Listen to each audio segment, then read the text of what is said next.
وحده لا شريك له وأشهد أن محمدا عبده ورسوله لا نبي ولا رسول بعده أما بعد. قال الله تعالى يا أيها الذين آمنوا اتقوا الله حق تقاته ولا تموتن إلا وأنتم مسلمون أما بعد.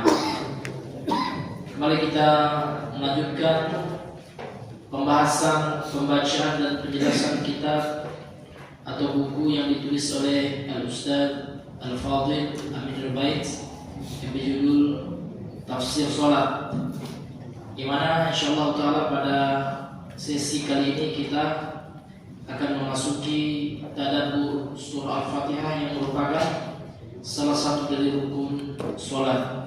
Ya, fadhlan. Qala mu'allif hafizahullah ta'ala tadabbur Al-Fatihah. Bismillahirrahmanirrahim wassalatu wassalamu ala Rasulillah wa ba'd. Di sini kita tidak membahas tafsir Al-Fatihah karena bukan itu tujuan buku ini ditulis. Di samping itu akan menyita halaman yang panjang. Kami sarankan bagi pembaca untuk mempelajari buku-buku tafsir. Insyaallah tafsir Al-Fatihah sudah sangat mencukupi. Di sini kami hanya akan menyajikan tadabbur Al-Fatihah. Mengapa tadabbur? Karena ini yang Allah perintahkan dalam Al-Quran. Dengan tadabbur, seseorang bisa mendapatkan pelajaran yang akan sesuai bagi perbaikan dirinya. Allah menyebut orang yang tidak mau melakukan tadabbur Al-Quran, hatinya berarti terkunci. Allah Subhanahu wa ta'ala berfirman, "Afala yatadabbaruna al-Qur'an am 'ala qulubin aqfaluha?" Apakah mereka tidak melakukan tadabbur Al-Quran ataukah hatinya terkunci? Quran surat Muhammad ayat 24. Allah jadikan tadabbur sebagai bagian dari tujuan Al-Quran diturunkan. Allah berfirman, "Kitabun anzalnahu ilaika mubarakun liyadabbaru ayatihi wa liyatadzakkara ulul albab." Ini adalah sebuah kitab yang kami turunkan kepadamu, penuh dengan berkah, supaya mereka memperhatikan ayat-ayatnya dan supaya mendapat pelajaran orang-orang yang mempunyai pikiran. Quran surat Shad ayat 29. Bahasa mudah untuk kata tadabbur adalah merenungkan. Tadabbur Allah mudahkan bagi para hambanya agar mereka bisa mengambil pelajaran dari Al-Quran. Allah Subhanahu wa ta'ala berfirman, "Walaqad yassarnal Qur'ana lidzikri fahal min muddakir." Sesungguhnya telah kami mudahkan Al-Quran untuk pelajaran, maka adakah orang yang mengambil pelajaran? Quran surat Al-Qamar ayat 17.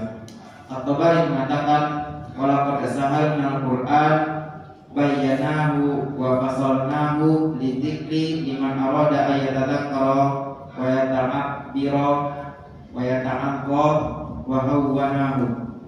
Maknanya, sungguh aku telah memudahkan Al-Quran. Aku jelaskan untuk diambil pelajaran bagi siapa yang mau belajar mengambil nasihat. Selanjutnya, apakah kita mau mempelajari makna Al-Quran ataukah tidak? Iya. Qala al-musannif hafizahullah ta'ala wa ra'ah tadabbur Al-Fatihah.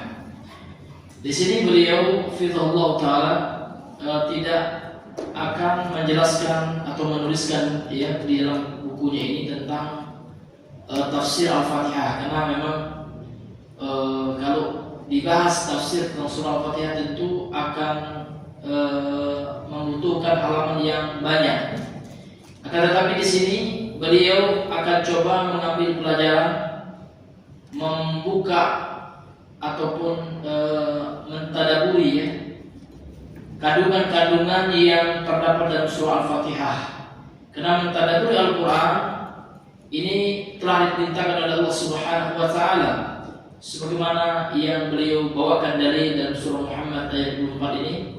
Allah Subhanahu wa ta'ala berfirman, "Afala yatadabbaruna al-Quran am 'ala qulubin aqfaluha?"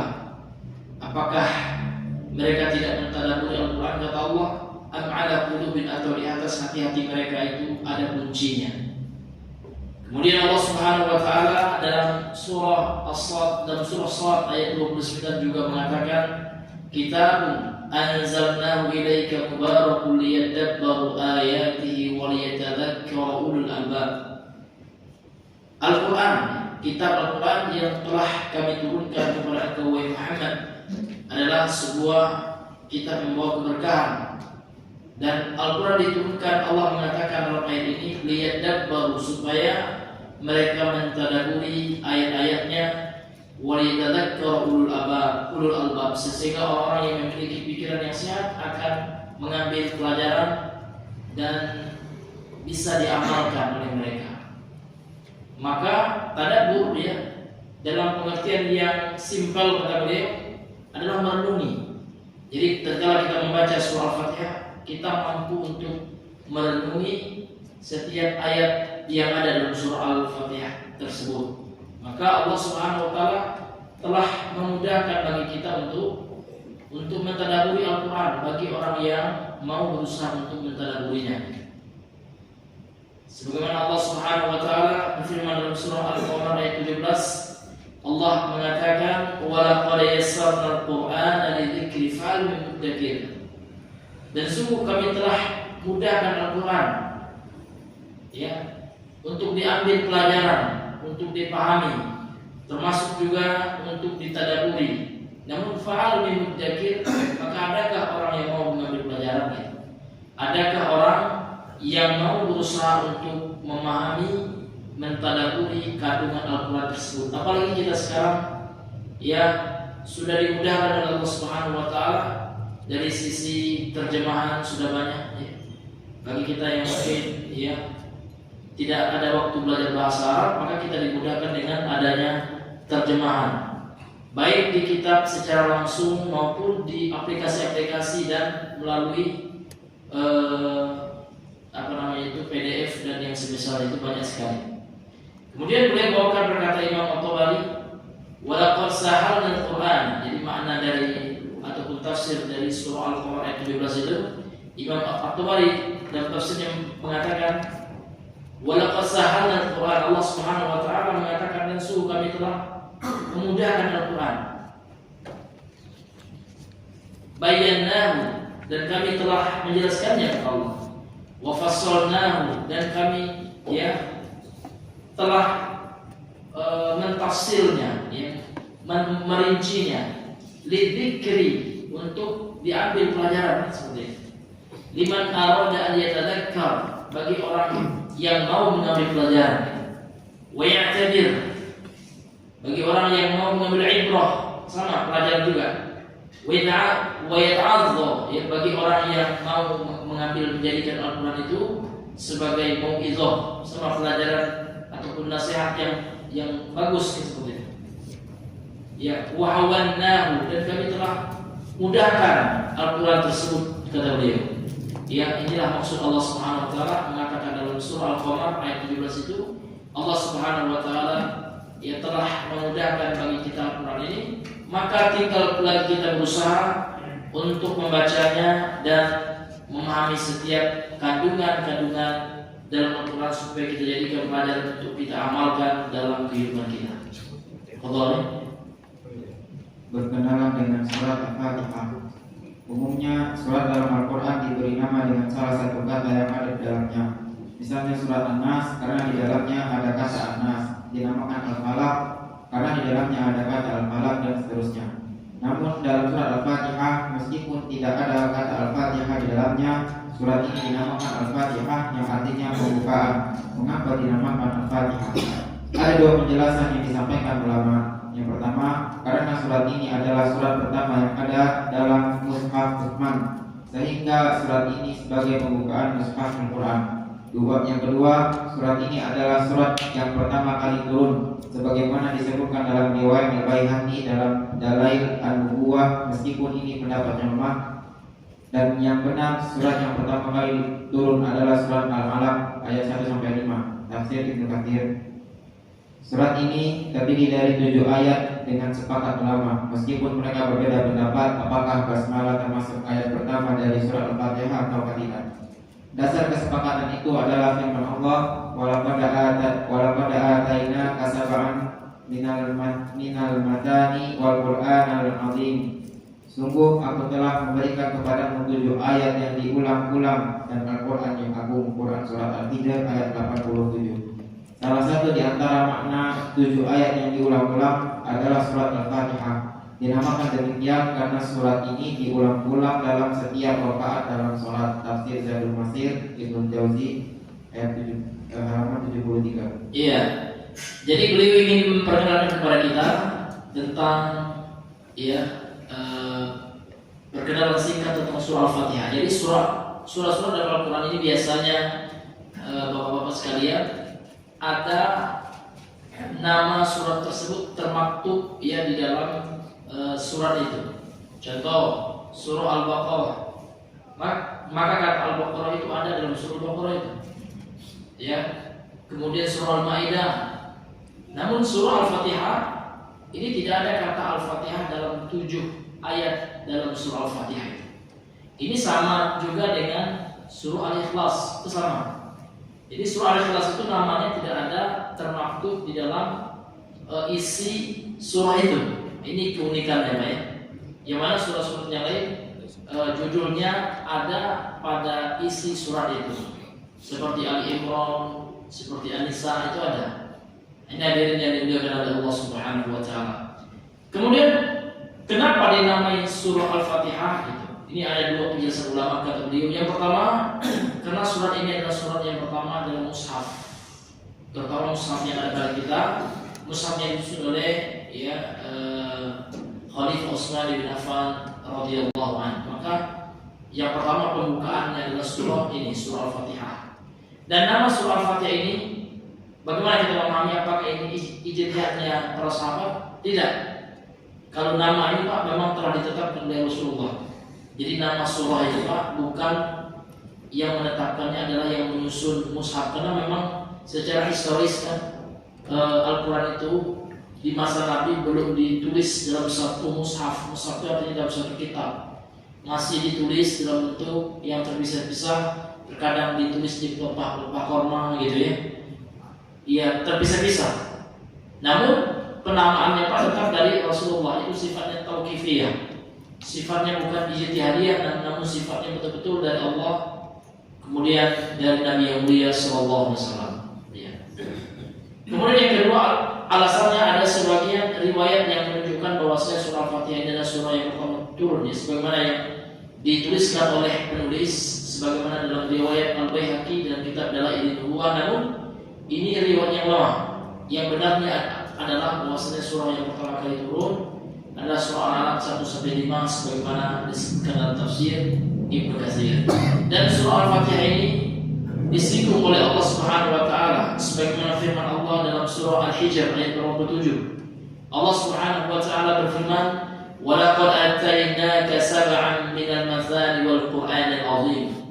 Dan sungguh kami telah mendatangkan kepada engkau Muhammad sab'an minal mathani, 7 yang berulang. Maka ulama tafsir diantaranya Imam Ibnu Jauzi dalam tafsirnya Zadul Masir mengatakan bahwasanya makna dari firman Allah dalam surah Al-Hijr ini, maksud dari firman Allah sab'an minal mathani itu adalah 7 ayat diulang, maksudnya ada surah Al-Fatihah.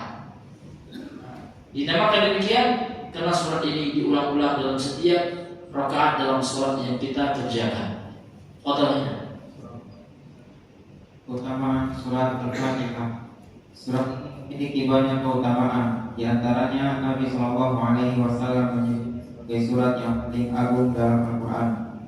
Dari Abu Sa'id bin Al-Mu'alla radhiyallahu ta'ala anhu, Nabi Shallallahu Alaihi Wasallam bersabda, "Lau alimannaka suratan hiya a'zamu suratin fil Quran." Qala alhamdulillahi rabbil alamin. Hiya sab'ul matani wal Qur'anul azimul ladzi utitu. Akan aku ajarkan kepadamu surat yang paling agung dalam Al-Quran. Alhamdulillahi rabbil alamin adalah 7 ayat yang diulang-ulang dan Al-Quran yang agung yang diberikan kepadaku. Hadis riwayat Bukhari dan Ahmad. Surat Al-Fatihah juga menjadi keistimewaan Nabi Shallallahu Alaihi Wasallam yang tidak dimiliki pada nabi yang lain. Ibnu Abbas radhiyallahu ta'ala anhu bercerita, Jibril pernah duduk di dekat Nabi Shallallahu Alaihi Wasallam, lalu mereka mendengar ada suara dari atas. Jibril mengatakan, ini adalah pintu di langit. Hari ini terbuka. Belum pernah pintu ini dibuka selain hari ini. Lalu turun seorang malaikat. Jibril mengatakan, ini adalah seorang malaikat, beliau turun ke bumi, dia belum pernah turun kecuali hari ini. Kemudian malaikat itu memberikan salam dan mengatakan, Abasyir binu laini uti tahuma lam yu'tahuma nabiyyun qablaka fatihatul kitabi wa qawati suratil baqarati lan taqra'a bihaqqin minhuma illa mu'tituhu.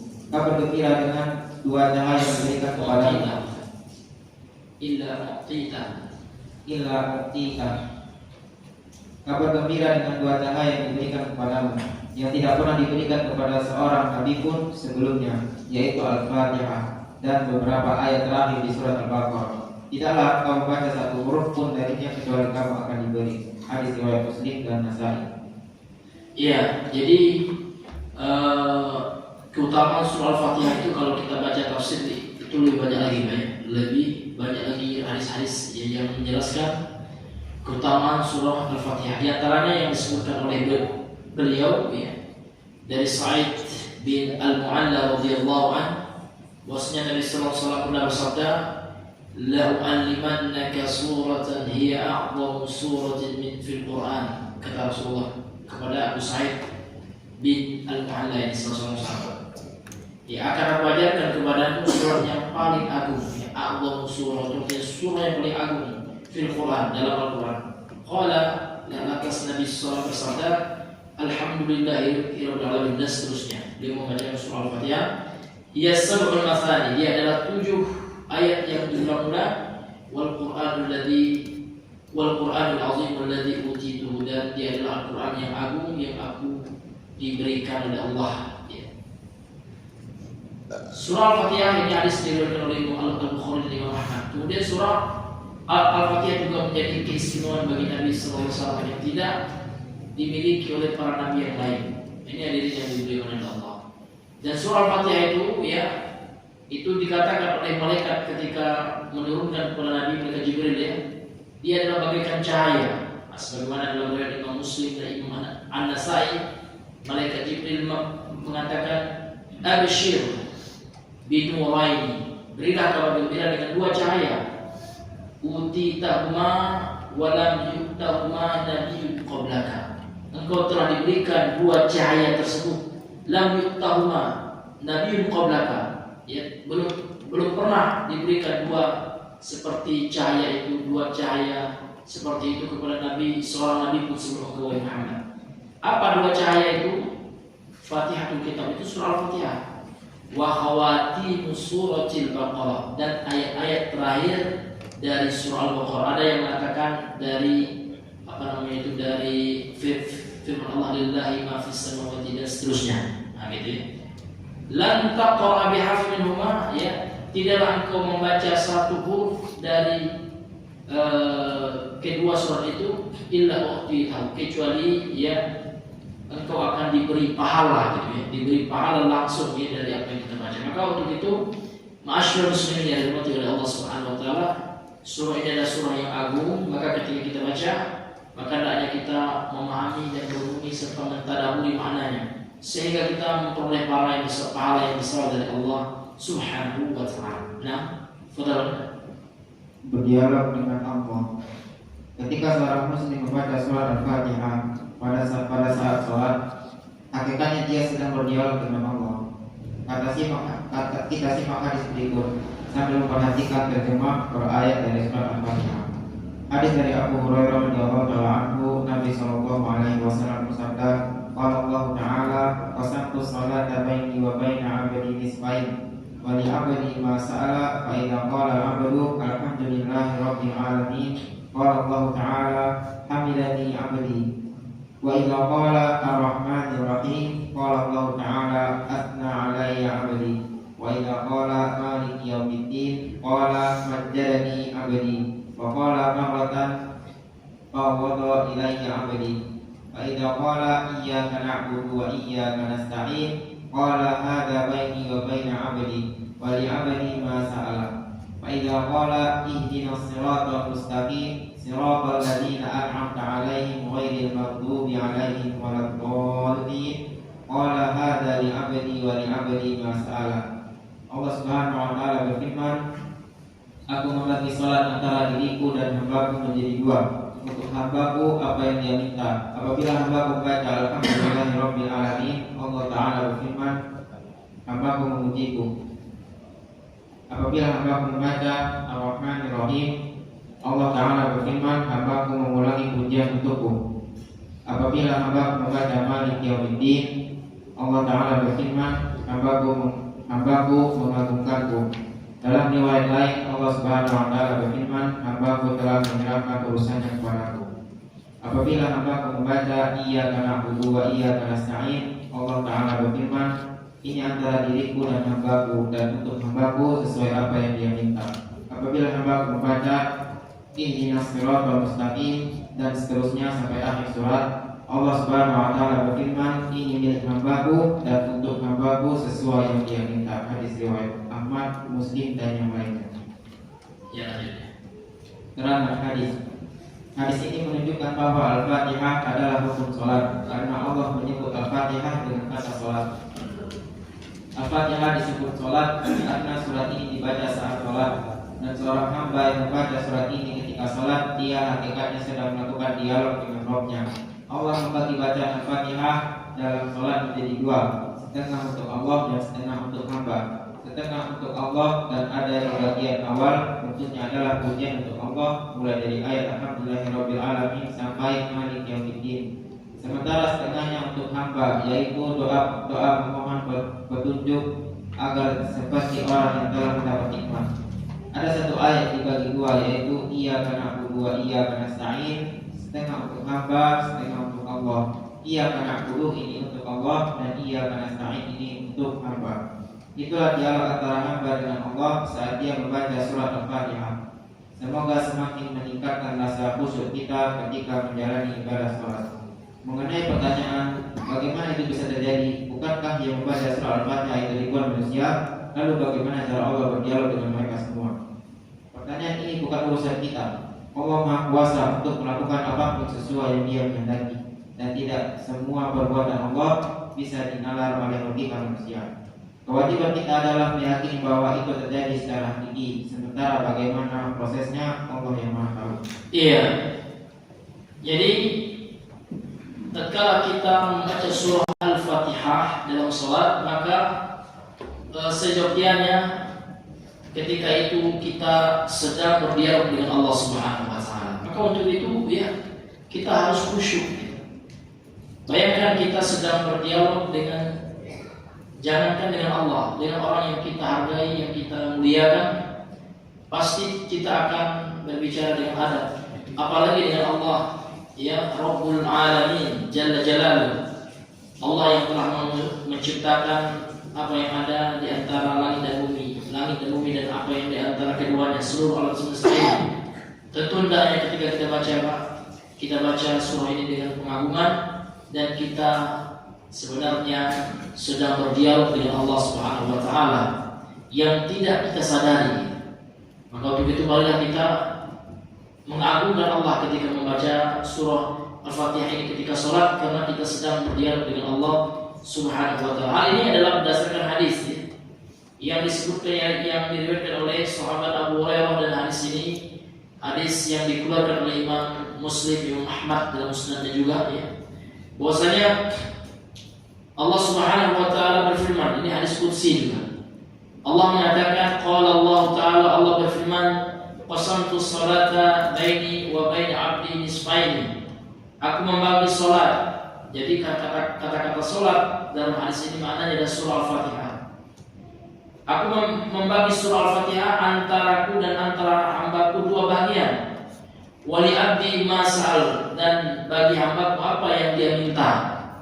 Faidah qala al-abdu, apabila hambaku mengucapkan alhamdulillahirabbil alamin. Jadi tatkala kita dalam salat dalam membaca surah Al-Fatihah, alhamdulillahirabbil alamin, maka Allah Subhanahu wa Ta'ala akan menjawab, walaupun kita tidak dengar ya.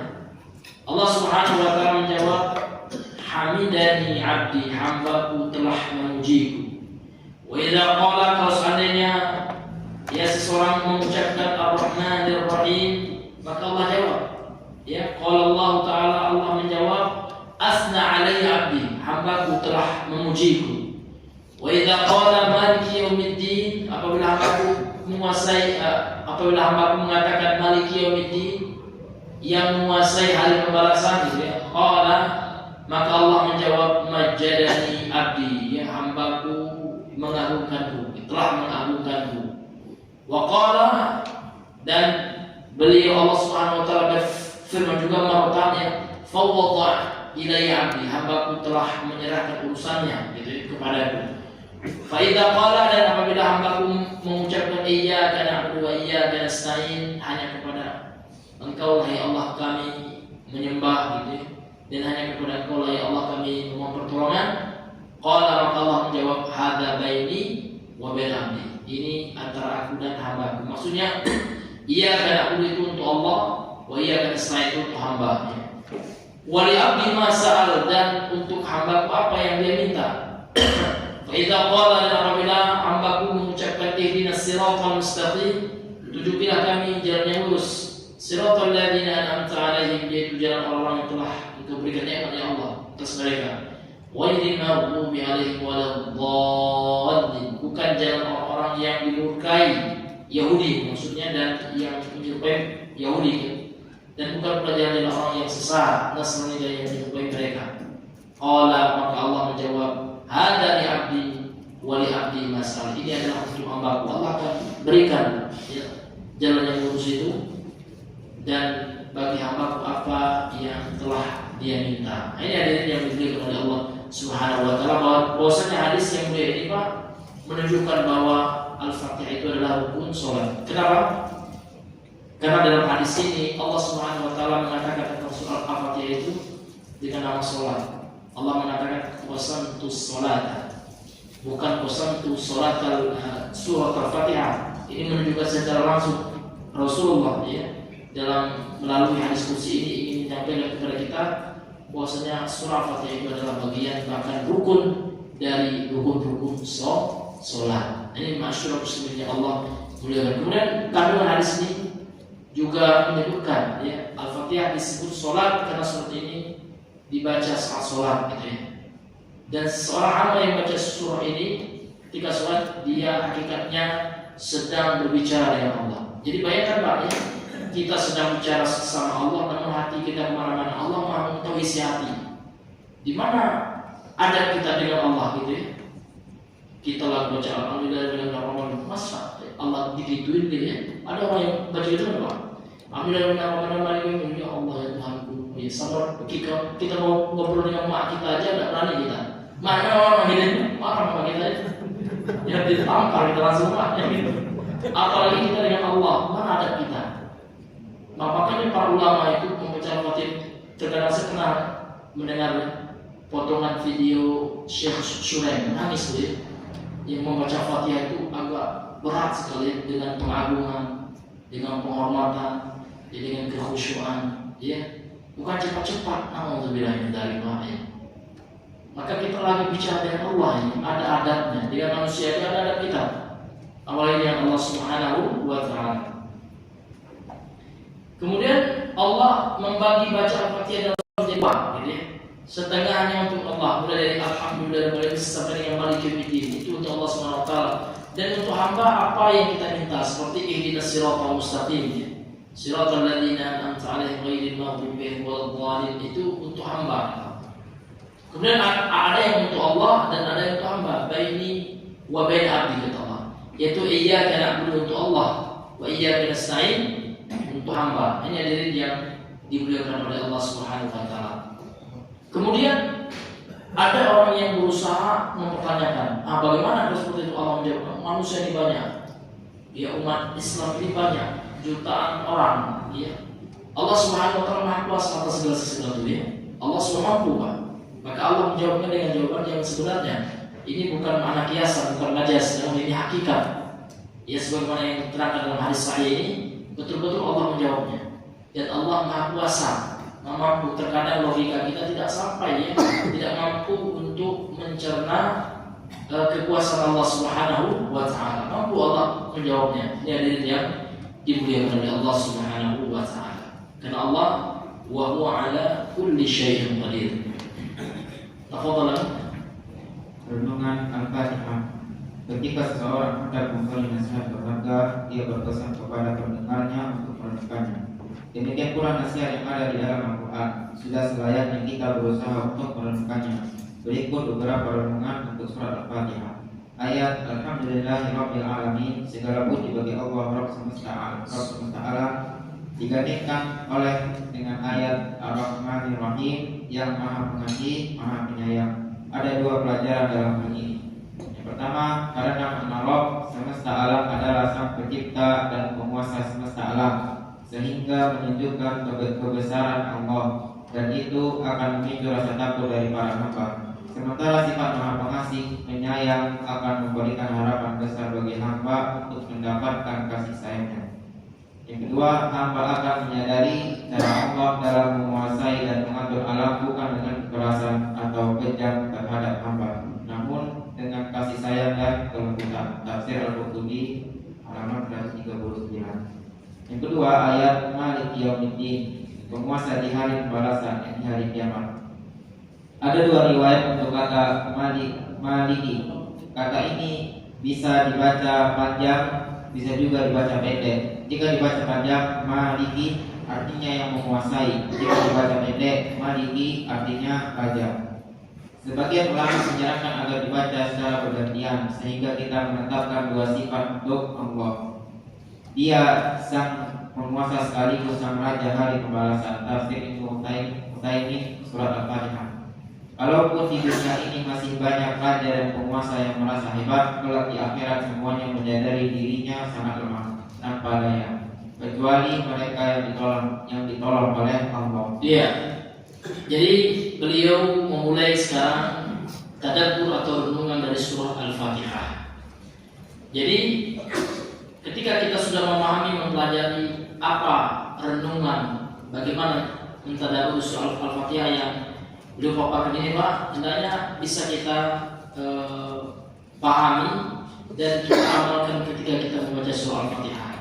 Yang pertama tentu kita memahami makna terjemahannya dulu, paham kita maksudnya. Contoh ayat yang pertama, beliau mulai dengan ayat yang pertama, Alhamdulillahirabbil alamin. Segala puji bagi Allah Subhanahu wa taala, Rabb yang pencipta alam semesta ini.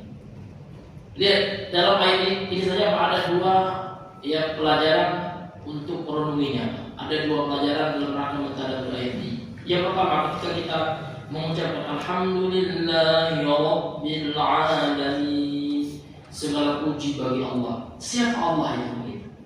Allah itu bukan orang biasa. Allah itu bukan sosok biasa. Allah adalah Rabb. Apa arti Rabb itu? Allah adalah Sang Pencipta dan Penguasa alam semesta. Ketika kita baca Rabbil Alamin, maka kita membayangkan besarnya kekuasaan Allah, rendah hinanya kita. Kapanpun kita bisa Allah binasakan gitu. Maka sudah layak, sudah patut kita mengagungkan Allah Subhanahu wa taala. Karena Allah yang menciptakan alam. Alam apa yang sudah alam? Alam itu adalah ma siwa Allah. Alam itu adalah segala selain Allah itu alam. Ya, Allah itu pencipta semuanya. Ya, Allah itu Khalik. Selain Allah adalah makhluk. Arasy itu yang besar itu makhluk Allah. Ya, kursinya Allah, makhluk Allah. Langit yang luar biasa besar itu makhluk Allah. Planet-planet yang ada, semuanya itu ciptaan Allah. Kalau ciptaan Allah saja ada yang besar, jangankan planet kayak gajah besar gitu ya. Apalagi Allah. Dan itu sangat kecil, remeh-temeh bagi Allah Subhanahu wa taala. Maka kalau kita baca Rabbil Alamin, kita hadirkan kekuasaan Allah, kebesaran Allah, maka akan mendatangkan kekhusyuan dalam sholat kita, insya Allah. Kemudian Ar-Rahmanir Rahim, ya Allah zat yang maha penyayang, maha pengasih gitu ya. Yang mana Allah menyayangi, Ar-Rahman menyayangi seluruh hamba yang termasuk yang kafir di dunia ini. Dan Ar-Rahim, Allah menyayangi orang-orang yang beriman kelak di akhirat. Dan kita bayangkan ya, bahwasanya Allah Subhanahu wa taala yang menciptakan alam semesta ini, yang mengatur alam semesta ini, ternyata beliau menciptakannya dengan Ar-Rahmannya, dengan Ar-Rahimnya, dengan kasih sayangnya, bukan dengan kekejaman ya, sebagaimana dilakukan oleh manusia sendiri yang merupakan makhluknya Allah di sisi Allah Subhanahu wa taala. Maka ini banyak di antara dua pelajaran ketika kita baca dua surah ini. Alhamdulillahirabbil alamin arrahmanir rahim ini. Maka kita bayangkan kekuasaan kebesaran Allah Subhanahu wa taala sehingga memicu menimbulkan rasa takut dalam hati kita tatkala kita membacanya. Kemudian ayat Maliki Yaumiddin ini bisa dibaca dua. Bisa dibaca ma yaitu dua harakat, panjang dua harakat, Maliki Yaumiddin itu benar. Kemudian dalam riwayat yang lain bisa dibaca Malik, dan qiraah yang lain bisa dibaca Maliki Yaumiddin. Ya, bedanya yang pertama Maliki artinya yang menguasai. Kalau Maliki raja. Maka sebagai ulama kata beliau menyarankan agar dibaca secara bergantian. Kadang-kadang kita baca Maliki Yaumiddin, kadang-kadang ya kita baca pendek mimnya. Maliki Yaumiddin sebagaimana yang disebutkan oleh Imam Ibnu Katsir ketika mentafsir surah Al-Fatihah. Ya artinya apa? Dialah Allah Subhanahu wa taala sebagai penguasa yang merajai. Ada dua artinya. Kalau Maliki yang merajai. Yaumiddin itu hari pembalasan.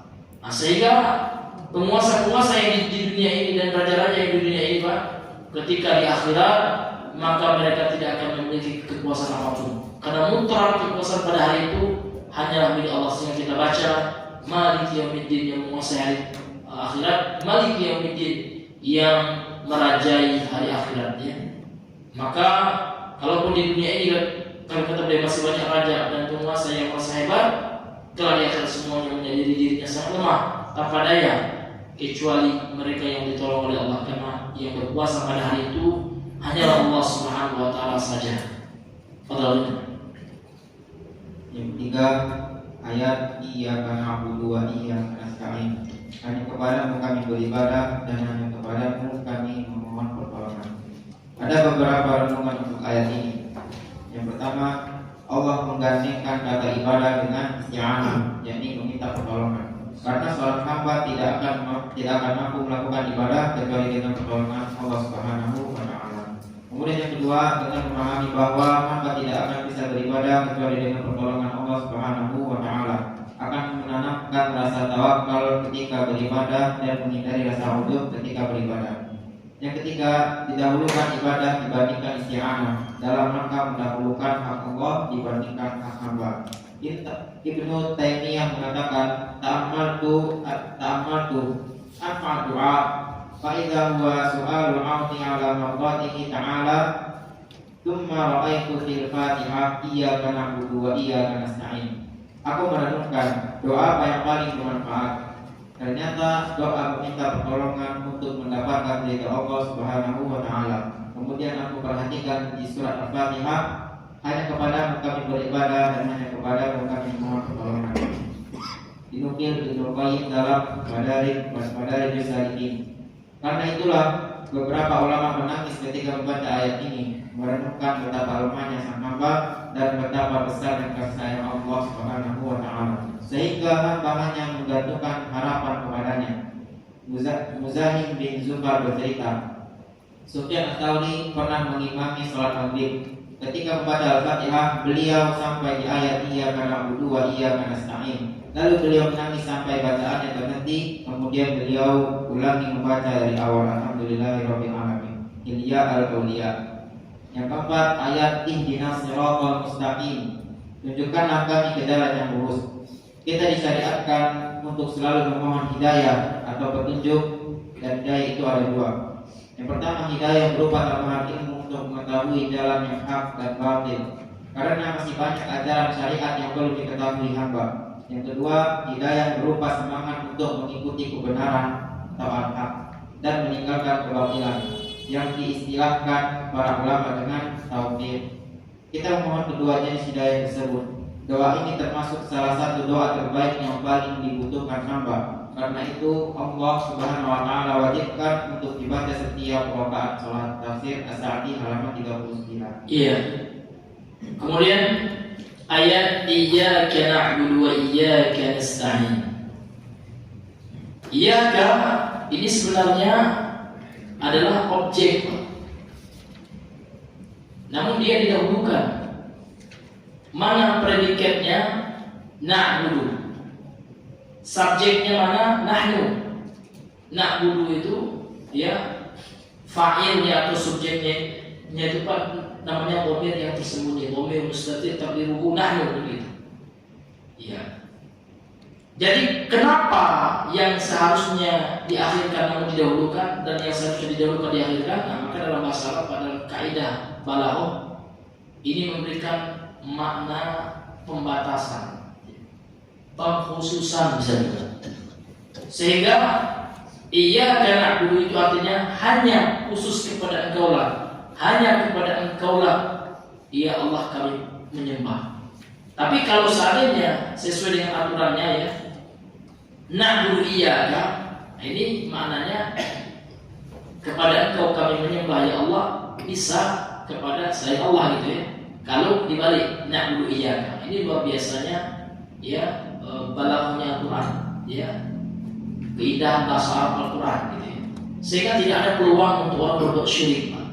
Maka ini dalil juga ya tentang ayat untuk mengesahkan Allah dalam beribadah. Artinya iyyaka na'budu itu hanya kepada Allah lah kita menyembah, boleh menyembah kepada selain Allah Subhanahu wa taala. Sehingga Imam Ibnu Qayyim rahimahullah beliau menulis buku besar ya, mentafsirkan tafsir dari iyyaka na'budu iyyaka nasta'in itu di bawah satu ya buku yang ratusan halaman hanya menguraikan tafsir iyyaka na'budu wa iyyaka nasta'in.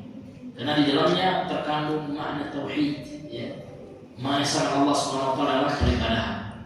Jadi iyyaka na'budu hanya kepada Engkau sajalah ya Allah kami menyembah, wa iyyaka nasta'in dan hanya kepada Engkau sajalah ya Allah kami memohon pertolongan. Jadi ya ibadah kedua-duanya ini ibadah ya. Menyembah itu ibadah secara umum, kemudian isti'anah itu memohon pertolongan itu meminta pertolongan kepada Allah secara khusus, dan kedua-duanya hanyalah kepada Allah karena ini adalah merupakan hal-hal yang khusus bagi Allah, sebagaimana dalam hadis Nabi, fa idza sa'alta fas'alillah fa idza ista'anta fasta'in billah. Kalau seandainya engkau meminta, mintalah kepada Allah, dan kalau engkau memohon pertolongan, mohonlah pertolongan kepada Allah Subhanahu wa taala. Kemudian beliau mengatakan ada beberapa renungan dalam ayat ini. Yang pertama, Allah Subhanahu wa taala menggandengkan ya ibadah dengan isti'anah. Iyyaka na'budu itu artinya ibadah. Kita mengatakan kepada Allah, kepada Engkau sajalah ya Allah kami beribadah. Jadi Allah gandengkan dengan apa? Dengan ucapan kita iyyaka nasta'in. Hanya kepada Engkau sajalah ya Allah kami memohon pertolongan. Nah, kata beliau, karena seorang hamba tidak akan mampu melakukan ibadah kecuali dengan pertolongan Allah. Itu diantaranya kenapa Allah Subhanahu wa taala mengandengkan antara ibadah dan isti'anah gitu ya. Karena kita tidak akan mampu beribadah kepada Allah melainkan karena dibantu oleh Allah Subhanahu wa taala. Kemudian yang keduanya, dengan memahami bahwa hamba tidak akan bisa beribadah kecuali dengan pertolongan Allah, ini akan menanamkan rasa tawakal ketika beribadah dan hindari sifat ujub ya, bangga diri dengan ibadah. Karena ibadah yang kita lakukan bukan semata-mata karena hebatnya kita, tidak, namun kita bisa beribadah itu mutlak adalah hidayah ya yang telah Allah berikan kepada kita. Kemudian yang ketiga, didahulukan ibadah. Kenapa didahulukan iyyaka na'budu? Hanya kepada Engkau ya Allah kami beribadah. Kenapa didahulukan ibadah dibandingkan isti'anah wa iyyaka nasta'in? Ini dalam rangka mendahulukan hak Allah, karena Allah itu adalah untuk diibadahi, dan memberikan pertolongan itu hak apa? Mendapatkan pertolongan itu adalah hak hamba. Maka kita dahulukan hak Allah Subhanahu wa taala dibandingkan dengan hak hamba. Di sini ya beliau juga menukilkan perkataan daripada Al-Imam Ibnu Taimiyah. Beliau mengatakan ta'ammaltu ya, aku pernah merenung, kata beliau, memikirkan gitu. Anfa'at du'ai, doa yang paling bermanfaat gitu. Faida, maka yang aku pikirkan itu, yang aku renungi itu ternyata gitu. Doa yang paling bermanfaat itu adalah faida wa su'alul auni, adalah meminta pertolongan ala mardhati ta'ala, untuk mendapatkan ridhonya Allah Ta'ala. Tsumma ra'aitu fil Fatihah, kemudian aku menyaksikan doa yang paling bermanfaat itu ternyata ada dalam surah Al-Fatihah, yaitu firman Allah, iyyaka na'budu wa iyyaka nasta'in. Ini doa yang paling bermanfaat. Ini hadirin yang dimuliakan oleh Allah Subhanahu wa Ta'ala. Sehingga diceritakan salah seorang ulama tabi'in, Al-Imam Sufyan Ats-Tsauri, beliau menangis ya, ketika membaca iyyaka na'budu wa iyyaka nasta'in, karena memang beliau membacanya dengan merenungi makna-maknanya sampai beliau ulang lagi, menunjukkan agungnya ayat ini. Dan hendaknya ketika kita membacakan ayat ini kita merenungkan bahwasanya kita hanya boleh beribadah kepada Allah, hanya menyembah kepada Allah, dan kita merasa ibadah yang kita lakukan ini tidak mampu kita lakukan sendiri, melainkan atas pertolongan dari Allah Subhanahu wa Ta'ala. Kemudian ayat ihdinas siratal mustaqim, ya Allah tunjukilah kami jalan yang lurusnya. Maka kita disyariatkan untuk selalu memohon hidayah kepada Allah. Jadi bentuk memohon hidayah kepada Allah ini ada dua metode. Yang pertama, kita memohon hidayah kepada Allah dalam bentuk Allah berikan kita tamat ilmu agama, sehingga kita bisa dengan ilmu agama itu membedakan mana yang hak, mana yang batil. Karena ilmu kita sedikit nih. Bahkan Rasulullah saja dalam Al-Quran Allah mengatakan, wa qul rabbi zidni ilma. Katakan wahai Muhammad, kata Allah, zidni ilma. Jadi Allah menyuruh Nabi berdoa kepada Allah. Apa bunyi doanya, Pak? Zidni ilma. Ya, tambahkanlah ilmu bagiku ya Allah. Itu Nabi Muhammad, orang yang paling berilmu. Apalagi kita ya, masih banyak ketidaktahuan kita dalam agama ini. Maka dengan membaca doa ini, Pak, kita meminta kepada Allah berikan kita tambahan ilmu supaya kita mampu mengerjakan apa yang Allah perintahkan, mengamalkan al-haq dan menjauhi al-batil. Kemudian yang kedua, kita mohon hidayah ini berupa semangat untuk menjalankan ilmu itu, taufik kemampuan untuk mengamalkan yang kita ketahui dalam mengerjakan apa yang Allah perintahkan, itu al-haq, dan meninggalkan kebatilan. Karena memang banyak orang yang berilmu namun hanya teori, ini masih belum diberikan hidayah itu. Karena orang dikatakan mendapatkan hidayah ketika apa yang dia kerjakan sesuai dengan Al-Quran dan Sunnah itu, Kapan orang itu dikatakan mendapatkan hidayah? Ketika apa yang dia lakukan sesuai dengan tuntunan Al-Quran dan As-Sunnah. Fadhal.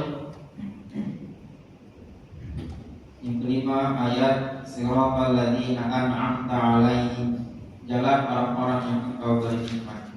Mereka adalah para nabi, siddiqin, syuhada, dan orang-orang saleh yang mengikuti mereka dalam kebaikan. Mereka lah yang banyak diikuti oleh Allah dalam Al-Quran. Di antaranya firman Allah, wa may yuti'illaha wa rasulahu fa ulaika ma'al ladzina an'ama Allahu 'alaihim minan nabiyyin was-siddiqin wasyuhada'i was-shalihin wa hasuna ulaika rafiqa.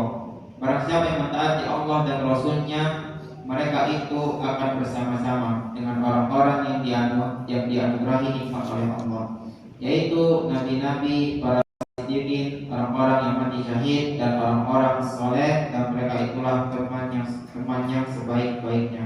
Quran surat An-Nisa ayat 69. Yang keenam, ayat ghairil maghdubi 'alaihim waladdallin, bukan jalan orang yang dimurkai dan orang sesat. Yang dimaksud golongan yang dimurkai adalah orang-orang Yahudi. Mereka dimurkai karena mereka mengetahui kebenaran namun tidak mau mengamalkan. Yang dimaksud golongan yang sesat adalah orang-orang Nasrani. Mereka disebut orang sesat karena mereka banyak salah dalam beramal, disebabkan tidak memiliki panduan. Ini adalah tafsir Nabawi, datang dari Nabi SAW. Beliau mengatakan, innal maghduba 'alaihimul yahud wa innad dhalina nasara. Sesungguhnya orang yang dimurkai adalah Yahudi dan orang yang sesat adalah Nasrani. Hadis riwayat Ahmad dan sanadnya dihasankan Shu'aib al-Arnaud. Demikian, Allah a'lam. Kemudian ayat yang berikutnya, siratal ladzina an'amta 'alaihim. Jadi kita meminta kepada Allah hidayah berupa apa? Berupa jalannya orang-orang yang telah Engkau berikan nikmat atas mereka. Siapa? Ayat ini ditafsirkan oleh ayat yang lain. Karena memang Pak, satu ayat itu terkadang mentafsirkan ayat yang lain, ya.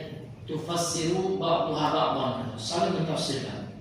Jadi jalan orang-orang yang diberikan nikmat ini dalam surah An-Nisa ayat 9 Allah rincikan siapa mereka. Allah mengatakan a'udzubillahi minasyaitonir rajim wa may yuti'illaha war rasul fa ulaika ma'al ladzina an'ama Allahu 'alaihim minan nabiyyin was-siddiqin wasyuhada'i was-salihin wa hasuna ulaika rafiqa. Dan barang siapa yang mentaati Allah dan Rasulnya, ya, ini syaratnya Pak ya. Dan aman di sini dalam masalah itu adalah man, ya, isim syarat, ya, ism syarat. Ya, syaratnya apa untuk mendapatkan kebersamaan dengan orang-orang yang Allah berikan nikmat? Syaratnya adalah taat Allah dan taat Rasul. Maka Allah mengatakan dan barang siapa yuti'illah yang taat kepada Allah wa Rasulah dan taat kepada Rasul, fa ulaika ma'al ladzina an'ama Allah, mereka adalah bersama orang-orang yang telah Allah berikan nikmat atas mereka. Siapa mereka? Minan nabiyyina, dari para nabi. Itu orang Allah beri nikmat itu Pak, nabi. Bukan korun ya Pak ya. Korun memang kaya, banyak duitnya ya, banyak hartanya, tapi bukan nikmat yang dia dapat, namun dia siksa Allah Pak. Bukan orang yang banyak pangkatnya, ya. Nabi bermacam-macam Pak. Ada memang nabi yang punya harta juga, ada raja juga, ada seperti Nabi Sulaiman. Tapi ada juga nabi yang miskin seperti Nabi Isa, gitu ya. Karena yang menjadi batasan orang yang Allah cintai bukan harta, bukan jabatan, namun ketakwaannya. Jadi orang yang Allah berikan nikmat berupa iman, itu nikmat yang paling besar itu iman. Itulah para nabi. Was-siddiqina, dan orang-orang yang jujur, orang yang selalu berkata benar, bukan kadzab, bukan pendusta. Dan orang yang diberikan gelar orang yang jujur, ya, setelah Nabi siapa? Nah, asalnya Abu Bakar As-Siddiq, ya, orang yang jujur itu setelah Nabi sallallahu alaihi wasallam. Wasyuhada, dan orang-orang yang mati syahid, orang-orang yang terbunuh di jalan Allah, itu orang Allah berikan nikmat. Jangan sangka, ya, jangan kita sangka orang-orang yang terbunuh di jalan Allah itu mereka mati konyol, enggak. Akan tetapi mereka itu hidup di sisi Allah Subhanahu wa taala, mereka diberikan rezeki oleh Allah. Mereka dapat nikmat besar. Wassalihin, dan orang saleh. Wa hasuna ulaika rafiqa, gitu. Dan mereka itulah teman yang sebaik-baiknya. Itulah teman-teman yang baik itu, ya. Ya, temannya para sahabat siapa? Nabi. Ini luar biasa. Teman terbaik itulah para nabi dan sahabat. Mereka adalah teman Nabi Muhammad SAW. Ya. Nah, makanya di akhir ayat ini Allah mengatakan wa hasuna ulaika rafiqa, dan mereka lah teman-teman yang baik itu, para nabi dan orang jujur. Maka kalau berteman jangan cari orang bohong, ya. Cari orang yang siddiq, karena Allah yang memujinya.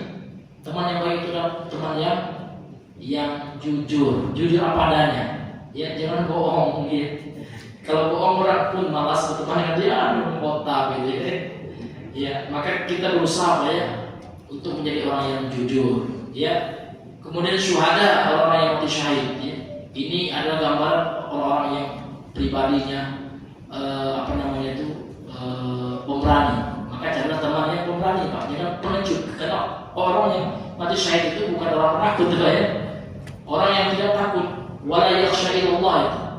Orang yang tidak takut hanya kepada Allah, mati dia takut dia, gitu ya. Ini. Maka ini termasuk ya faedah yang kita ambil dari ayat yang mulia ini, karena Allah mengatakan di akhirnya mereka adalah teman-teman yang baik, ya. Ini sifat-sifat teman-teman yang baik. Carilah teman-teman yang pemberani, gitu. Jangan cari yang penakut Pak, ya. Karena kalau penakut menjadi beban, ya. Ya kita yang dibebankan jadinya, ya. Dikit-dikit takut, ya. Masuk utang takut banget, ya. Susah, ya. Ya. Kemudian wassalihin, nah, carilah teman-teman yang saleh, ya. Orang yang baik hubungannya dengan Allah dan baik akhlaknya sama manusia, itu orang yang saleh. Maka Allah mengatakan wa hasuna ulaika rafiqa. mereka itu adalah rafiq itu yang teman tuh ya, yang hasunah, yang baik, yang mesti kita ya agungkan gitu ya, teman-teman yang baik seperti itu.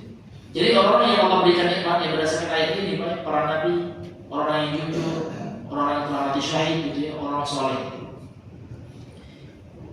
Kemudian ayat yang berikutnya wahiril maghdub, dan kita berdoa kepada Allah supaya Allah tidak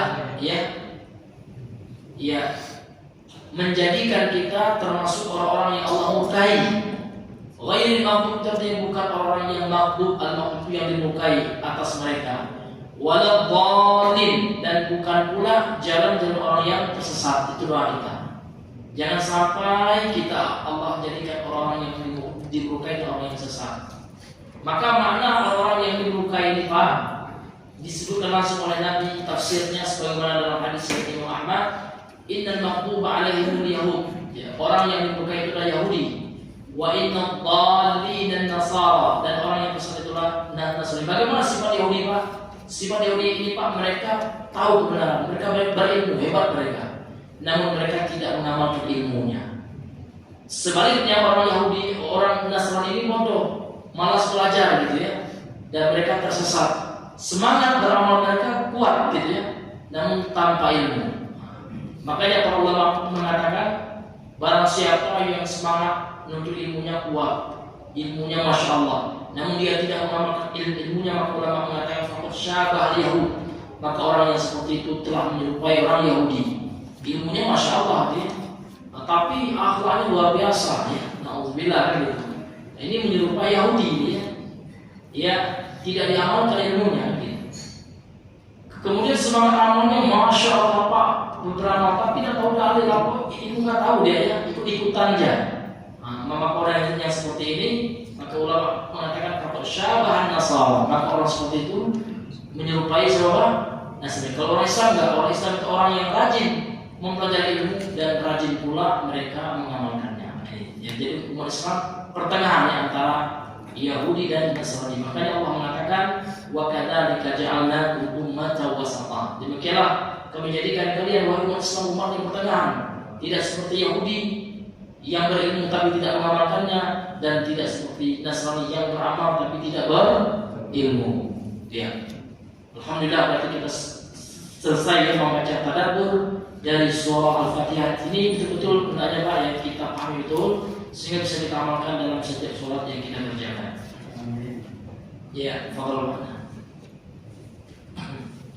Fikih dan tafsir Amin. Bismillahirrahmanirrahim. Ala Rasulillah wa ba'du. Setelah membaca Al-Fatihah ketika sholat, baik imam, makmum maupun orang yang sholat sendirian disyariatkan membaca amin, karena bacaan amin merupakan sebab terkabulnya doa yang terkandung dalam surat Al-Fatihah. Nabi SAW bersabda, wa idza qala ghairil maghdubi 'alaihim waladdallin fayaqulu amin yujibakumullah. Setelah imam membaca ghairil maghdubi 'alaihim waladdallin, maka ucapkanlah amin, niscaya Allah akan mengabulkan permohonanmu. Hadis riwayat Ahmad, Muslim dan yang lainnya. Selain hadis di atas, ada beberapa keutamaan bacaan amin lainnya, di antaranya satu, amin satu kata pelebur dosa. Rasulullah SAW bersabda, Ida amman al-imamu fa'aminu fa'innahu man wafaqa ta'minahu ta'minal malaikati ghufira lahu ma taqaddama min dhanbi. Jika seorang imam mengucapkan amin, maka ucapkanlah pula amin, karena siapa yang bacaan aminnya bertepatan dengan bacaan amin para malaikat, maka akan diampuni dosa-dosa yang telah lalu. Hadis riwayat Bukhari dan Muslim. Syekh Abdurrahman Al-Bassam menjelaskan bahwa malaikat yang dimaksud adalah malaikat yang ikut menyaksikan sholat jamaah tersebut, baik malaikat yang ada di bumi maupun yang ada di langit. Taisir Al-Alam. Dua, amin hanya ada di syariat Nabi SAW. Nabi SAW bersabda, ma hasadat kumul yahudu ala syai'in ma hasadat kum ala salami wa ta'mini. Tidak ada perbuatan yang membuat Yahudi semakin hasad.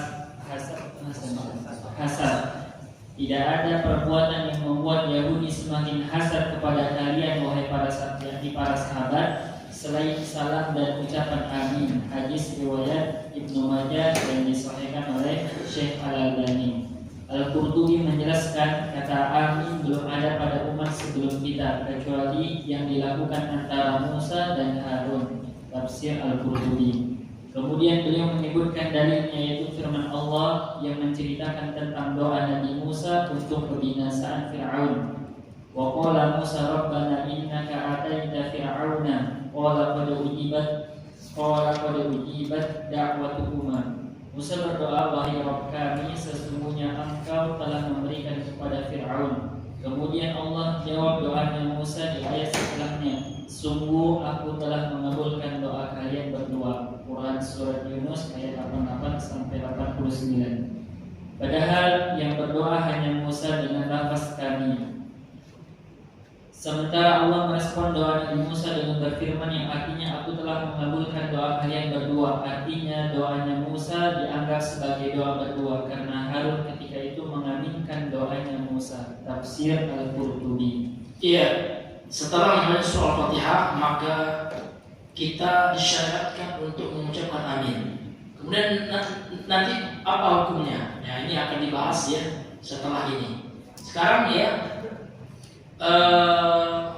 beliau menyebabkan akan menjelaskan kepada kita apa fungsi ya ucapan amin itu, apa hikmahnya gitu ya. Jadi amin itu artinya akan dibahas juga ntar ya. Artinya apa amin itu adalah Allah mustajib, itu doa kita. Ya, kalau secara bahasa amin itu disebut dengan isim fil amr ya. Dia isim ya, namun maknanya adalah doa, maknanya amar. Tapi kalau untuk Allah nggak boleh kita bilang perintah ya, karena kita nggak layak memerintah Allah. Kalau permintaan dari hamba kepada Allah itu namanya apa? Doa. Tapi kalau perintah Allah dan dari kita baru namanya perintah. Ya, jadi amin ini isim ya kalau dalam sisi bahasa, namun maknanya adalah doa seperti itu. Yang maknanya adalah Allahumma stajib, itu artinya. Ya Allah, ya kabulkanlah doa kami. Kemudian disebutkan dalam hadis Nabi Sallallahu Alaihi Wasallam, beliau bersabda dalam hadis sahih Imam Muslim dan juga riwayat Muhammad, yang mana Rasulullah SAW pernah bersabda, wa idza qala ghairil maghdubi alaihim, dan apabila seseorang mengucapkan ghairil maghdubi alaihim waladdallin, ya faqulu, maka ucapkanlah setelahnya amin. Yujibukumullah, maka Allah akan mengabulkan permohonan. Dan disebutkan juga dalam hadis yang lain, yang orang yang mengucapkan amin dan aminnya seseorang itu Pak menyamai aminnya malaikat, karena ternyata malaikat juga ikut sholat. Ya, hadis ini yang akan kita bacakan ini Pak menunjukkan bahwasanya malaikat juga ikut sholat dengan kita di dunia ini. Sebagaimana sabda Nabi Sallallahu Alaihi Wasallam hadis Sahih Al-Bukhari dan Muslim, hadis muttafaqun alaih. Rasulullah SAW bersabda, "Idza amana imam, idza amana imam fa aminu." Apabila imam mengucapkan amin gitu ya, maka ucapkan amin setelahnya. Fa innahu man wafaqa ta'minuhu ta'minal malaika. Maka barang siapa yang sesuai ya, yang sama gitu ya, seseorang mengucapkan amin dengan ucapan aminnya malaikat, ghufira lahu ma taqaddama min dhanbi, maka diampuni baginya ya dosa-dosa yang lalu. Tapi bagaimana kita tahunya apa ya? Nah, tentu hanya Allah yang tahu gitu ya. Namun jangan kita merasa malas membaca amin, itu intinya Pak. Boleh jadi amin yang kita baca sama dengan ya dengan aminnya ta'minnya atau aminnya malaikat, sehingga kita dapat keutamaan pengampunan dosa. Ini ada yang diberikan oleh Allah Subhanahu wa Ta'ala. Kenapa? Nah, kenapa kalau sama aminnya kita dengan amin malaikat itu dikabulkan, itu diampuni dosa kita Pak? Karena doa malaikat itu Pak mustajab. Kalau malaikat mengatakan amin, terkabullah itu, ya kan? Jadi kalau sama amin kita dengan amin malaikat dari yang diberikan oleh Allah, insya Allah ini sebagai ya, penghapus dosa dan membuat doa kita dikabulkan. Karena amin ini kan hakikatnya doa ya, yang artinya ya Allah kabulkanlah. Kemudian yang kedua, ucapan amin ini Pak, ini adalah syariat Nabi Muhammad yang membuat orang-orang Yahudi hasad. Jadi sebagaimana yang disabdakan oleh Nabi SAW dalam hadis yang dikeluarkan oleh Imam Ibnu Majah dari Sahih dari Syekh Al-Albani, Rasulullah mengatakan ma hasadatkum al-yahud ala syai'in ma hasadatkum ala salam wa ta'min. Ya. Tidak ada perbuatan yang membuat orang Yahudi itu hasad kepada kalian, ya kan? Selain ucapan salam, assalamualaikum, itu hasad juga orang Yahudi. Kenapa Pak? Karena setiap orang Islam yang mengucapkan assalamualaikum itu Pak, dia telah mendoakan keselamatan bagi saudaranya yang lain. Sementara Yahudi tidak dapat, ya. Kenapa Pak? Karena kita ya itu tidak boleh memberikan salam kepada Yahudi. Ini kaidah sesuai dengan sabda Nabi SAW. Bahkan kalau ada orang Yahudi atau orang Nasrani atau orang kafir yang memulai salam, maka jangan kita jawab waalaikumsalam, jangan. Tapi jawab apa Pak? Waalaikum. Makanya orang Yahudi hasad dengan salam ini. Kemudian yang membuat mereka hasad juga kata Rasulullah adalah ucapan amin. Karena dengan amin itu Pak, kalau kita jujur itu akan dikabulkan oleh Allah Subhanahu wa taala. Tentu dengan keikhlasan, kekhusyukan. Kemudian disebutkan juga oleh Imam Al-Qurtubi ya, amin itu adalah kalimat amin, kata amin itu lam takun qablana illa li Musa wa Harun. Jadi kata amin itu belum ada syariat amin itu sebelum kita, yang sebelum syariat Nabi Muhammad, kecuali pada syariat Nabi Musa dan Harun. Ya.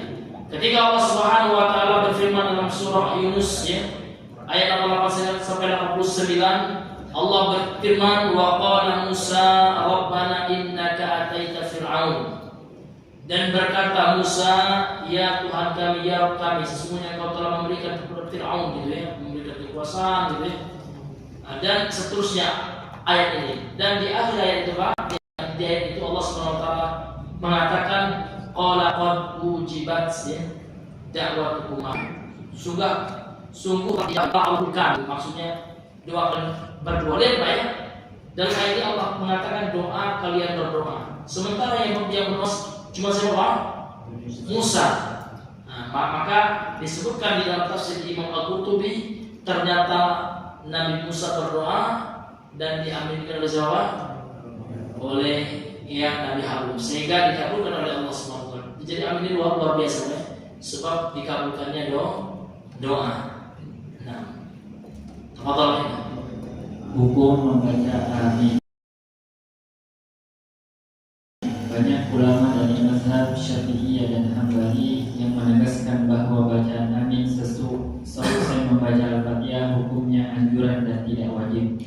Berikut beberapa keterangan mereka. Keterangan Ibnu Katsir, ulama Syafi'iyah, dianjurkan bagi orang yang membaca Al-Fatihah untuk mengucapkan amin setelahnya. Para ulama Syafi'iyah dan yang lainnya mengatakan membaca amin dianjurkan bagi yang membacanya di luar sholat, dan lebih ditekankan bagi orang yang sholat, baik sholat sendiri, menjadi imam, makmum, dan di semua keadaan. Tafsir Ibnu Katsir.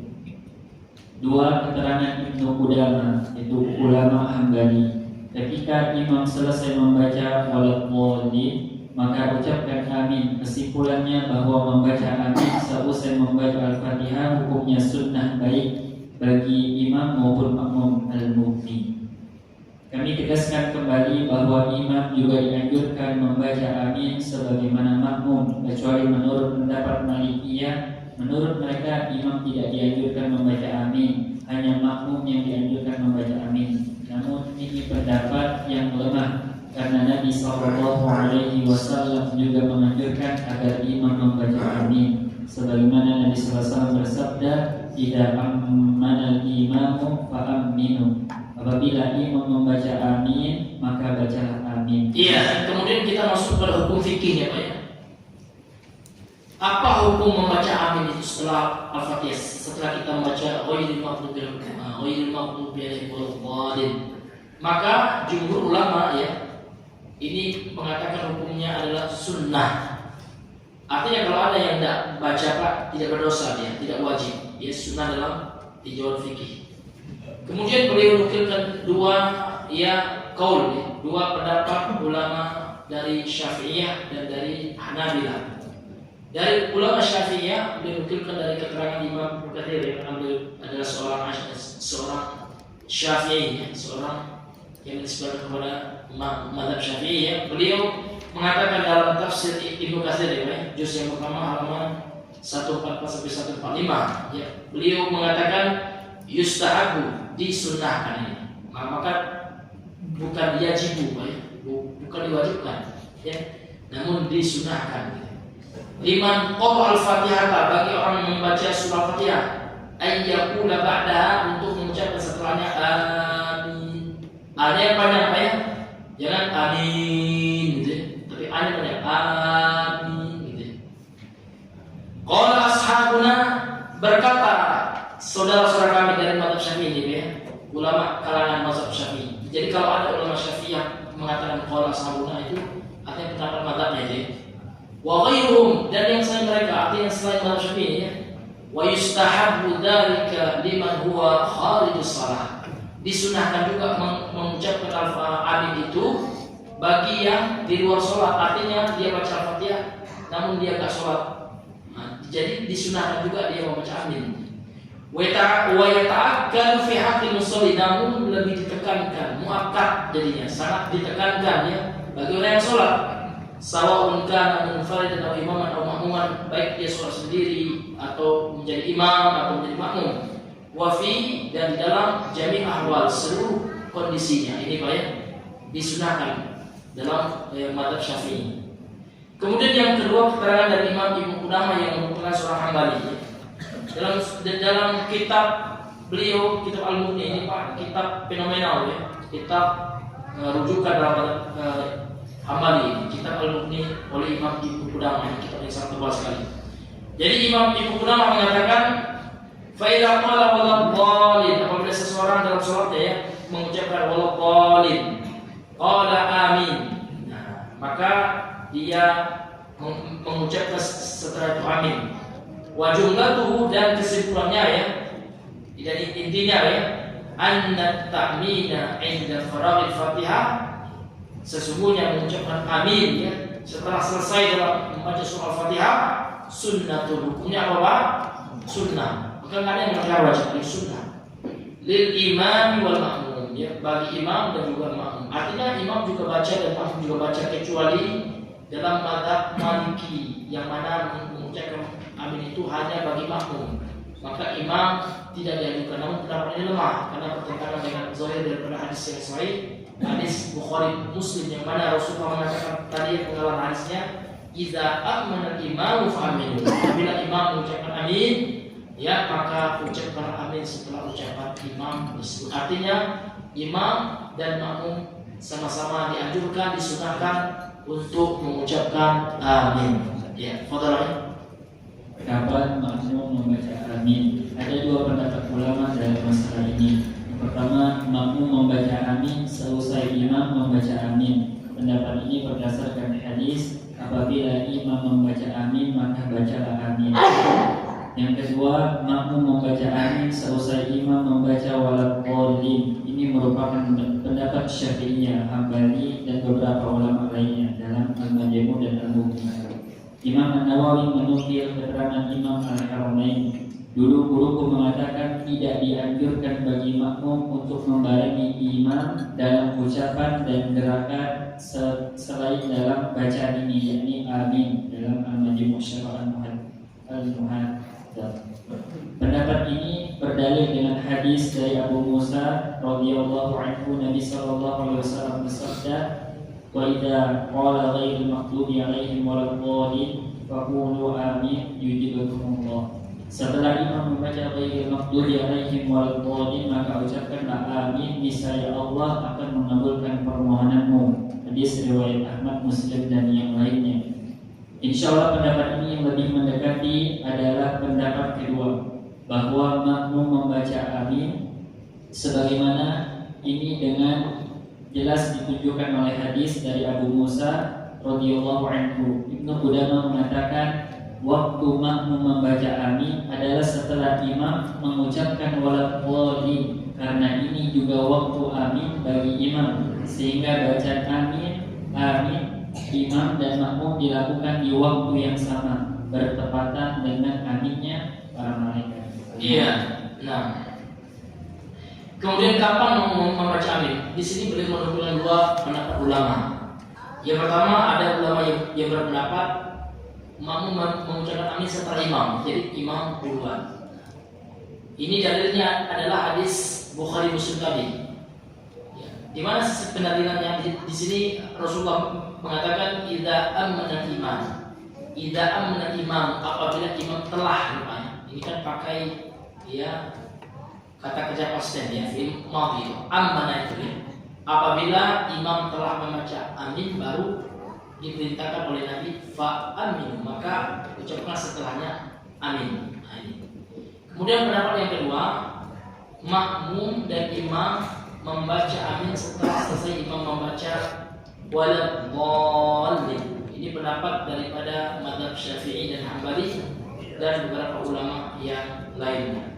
Sampai-sampai Imam An-Nawawi juga menukilkan keterangan dari Imam Al-Haramain, guru beliau, berkata, karena syekhi dahulu guru saya, kata Imam An-Nawawi, yaqulu la yustahabu ya muqaranatul imami fi syai'in illa fi hadha. Tidak dianjurkan untuk menyamai imam, gitu ya. Muqaranah itu artinya mengiring imam, sama-sama dengan imam, gitu ya, dalam sesuatu kecuali dalam amin ini, gitu ya. Pada pendapat ini Pak, dalilnya adalah hadis ya, yang dikeluarkan oleh Imam Ahmad dan Imam Muslim, yang mana Nabi mengatakan wa idza qala, apabila imam mengucapkan ghairil maghdubi alaihim waladhdallin, ya maka ucapkanlah setelah waladhdallin itu faqulu, ucapkanlah amin, maka Allah akan mengabulkan permintaan. Dan beliau penulis kitab ini menguatkan pendapat yang kedua ini. Jadi kita kapan membaca amin itu Pak? Setelah imam dia mengucapkan waladhdallin. Sehingga ditegaskan juga oleh Imam Ibnu Qudamah dalam kitab Al-Mughni, kata beliau mawdhi'u ta'minihim wa huwa aqiba qaulil imam, ya. Tempat atau waktu ucapan amin adalah ya setelah ucapan imam atau di akhir ucapan imam waladhdallin, ya waladhdallin. Li'annahu mawdhi'u ta'minil imam, ya, karena dia adalah tempat atau waktu ya ucapan aminnya imam. Liyakuna ta'minul imami wal ma'mumi fi waqtin wahid, sehingga amin yang diucapkan oleh imam dan makmum itu pada satu waktu, muwafiqan, dan diharapkan sama, gitu ya, li ta'minil malaikah, dengan amin yang diucapkan oleh para malaikat, sehingga imam dan makmumnya yaitu diampuni dosanya sebagaimana dalam hadis yang tadi ya. Amin itu dikeraskan atau pelan. Ulama berbeda pendapat dalam masalah ini. Pertama, kalimat amin dibaca pelan. Ini merupakan pendapat sebagian Malikiyah dan Hanafiyah. Alasannya ucapan amin termasuk doa, dan dalam berdoa membaca pelan lebih utama dibandingkan dibaca dengan keras. Kedua, kalimat amin dibaca keras. Ini merupakan pendapat jumhur ulama seperti Imam Malik, Imam Syafi'i, Imam Ahmad, dan yang lainnya. Dan pendapat kedua yang lebih kuat berdasarkan hadis Wa'il bin Hujr radhiyallahu anhu, beliau menceritakan, "Shallaitu khalfa Rasulillah sallallahu alaihi wasallam falamma iftataha as-salata kabbara wa rafa'a yadayhi hatta hadata udunaihi thumma yaqra'u bi fatihatil kitab falamma faragha minha qala amin yarfa'u biha sautahu." Saya sholat di belakang Nabi sallallahu alaihi wasallam. Beliau mulai dengan takbiratul ihram, mengangkat kedua tangannya setinggi telinga, kemudian membaca Al-Fatihah. Seusai membacanya, beliau membaca amin dengan suara keras. Hadis riwayat An-Nasa'i, Daruqutni, dan disahihkan oleh Syekh Al-Albani. Nabi SAW juga memanjangkan bacaan amin dalam hadis riwayat At-Tirmidzi. Dan terdapat banyak riwayat dari para salaf bahwa mereka terbiasa mengeraskan bacaan amin hingga masjid bergetar dengan kerasnya suara. Iya, kemudian bagaimana suara kita ketika membaca amin? Apakah disirkan atau dijaharkan dan dikeraskan gitu ya? Ada dua pendapat ulama. Yang pertama dari mazhab Malikiyah dan Hanafiyah diajukan untuk disirkan, dipelankan gitu ya. Alasan mereka karena amin itu kan doa, maka doa itu harus pelan. Kemudian pendapat yang kedua, dan ini dari jumhur ulama dari Syafi'iyah, Hanabilah ya, dan ulama-ulama yang lainnya, berdasarkan hadis dari Wa'il bin Hujr tadi ya, bahwasanya beliau bercerita, "Sholaitu khalfa Rasulillah, aku pernah sholat di belakang Rasulullah SAW. Malam aftatah sholat, ketika Nabi memulai sholat, kabbar, jadi Nabi mulai itu dengan takbir, takbiratul ihram. Wa rafa yadayhi, dan beliau ya mengangkat kedua tangannya seraya bertakbir Allah, seperti cara mengangkat tangan yang diajarkan. Ada tiga, itu salah satu caranya. Hatta hadata udunai, sampai sejajar dengan kedua daun telinganya. Thumma yaqra'u, kemudian beliau membaca bi Fatihatil Kitab, Al-Fatihah ya. Falamma faragha minha, setelah selesai dari membaca Al-Fatihah, qala amin, maka Nabi mengucapkan amin. Yarfa'u ya Pak ya. Dalam hadis ini ya, Wa'il bin Hujr mengatakan yarfa'u biha sawtahu, Nabi mengeraskan dengan baca amin suaranya. Artinya apa? Artinya ya, mengeraskan suara itu kekhususan dari Rasulullah. Memang pada dasarnya doa itu Pak, pada dasarnya kita mesti pelan. Namun ada pengecualian, kalau ada dalil yang menunjukkan harus keras, maka harus membaca apa? Keras. Dan disebutkan juga dalam hadis yang dikeluarkan oleh Imam At-Tirmidzi ya, bahwasanya Nabi SAW itu juga membacakan baca aminnya. Amin. Ntar akan dibahas lebih bagaimana cara membaca amin itu. Dan terdapat banyak dari ulama salaf, riwayat dari ulama salaf ya, bahwasanya mereka itu ketika baca amin itu keras Pak ya. Bahkan sampai disebutkan dalam tafsir Al-Qurtubi itu sampai bergetar ya masjid karena saking kerasnya suara mereka. Artinya boleh keras. Jadi ini pendapat yang kuat yang sesuai dengan hadis Nabi sallallahu alaihi wasallam. Cara baca amin. Menurut pendapat yang masyhur di kalangan ahli bahasa, ada dua cara membaca amin yang benar. Yang pertama dibaca dengan dipanjangkan kata a sehingga menjadi amin. Yang kedua dibaca dengan dipendekkan kata a sehingga menjadi amin. Berikut beberapa keterangan ulama mengenai hal tersebut. Yang pertama, keterangan Al-Hafidz Ibnu Hajar, wa ta'minu huwa masdar ammana bitasydid ay yaqala amin wa hiya bil mad wa takhfifi fi jami'i riwayat wa an jami'il qira'i. Ta'min wa jami'il qurra'i, wa an jami'il qurra'i. Ta'min adalah bentuk masdar dari kata ammana dengan mim ditasydid yang artinya membaca amin, dan semua riwayat dan para ahli ilmu Al-Quran menyebutnya bacaan dengan memanjangkan hamzah atau memendekkan hamzah. Fathul Bari. Kedua, keterangan Ibnu Abdul Bar, wa fi amin lughatuna al-madda wal qasar mithlu uhu wa uhu. Dalam bacaan amin ada dua cara baca, dipanjangkan dan dipendekkan seperti awa dan awa. At-tahmid. Tiga, keterangan An-Nawawi seperti awah gitu, awah dan awah. Awah kan pendek a itu hamzahnya, awah ya. Nah, boleh juga dibaca awah. Berarti amin. Bisa juga amin gitu ya. Jadi hamzah itu boleh dibaca pendek, boleh juga dibaca panjang. Iya, fadhil. Keterangan An-Nawawi, wa fi amin lughatuna al-madda wal qasar. Bukan lughatuna ya, lughatan. Dua cara baca. Lughatan. Nah, al-madda wal qasar. Wal madda ya, al-maddu wal qasr. Al-maddu wal qasar. Wal maddu afsahu wa mimu khafifatu fihima. Dalam bacaan amin ada dua cara baca, dipanjangkan dan dipendekkan. Yang dipanjangkan lebih fasih dan keduanya huruf mim tidak ditasydid. Syarat Sahih Muslim. Ya, artinya jangan dibaca amin, ya, jangan ditasydidkan mimnya. Ya, Kemudian beliau menjelaskan kepada kita keterangan daripada para ulama cara membaca amin yang benar. Jadi menurut pendapat yang masyhur di kalangan ahli bahasa ada dua cara baca amin, Pak. Ada yang dibaca panjang A-nya, ada yang jangan baca pendek ya. Makanya kalau kita lihat di Saudi itu amin bisa juga amin, boleh itu amin A-nya pendek gitu ya, sehingga menjadi amin gitu ya. Berikut beberapa keterangan ulama mengenai hal tersebut. Yang pertama, penjelasan daripada Al-Hafidz Ibnu Hajar. Jadi ta'min itu masih dari amana yu'minu ta'miman gitu ya, ta'minan gitu ya. Ditasydid dengan ditasydidkan mimnya amman ai qala amin ya, amin ya.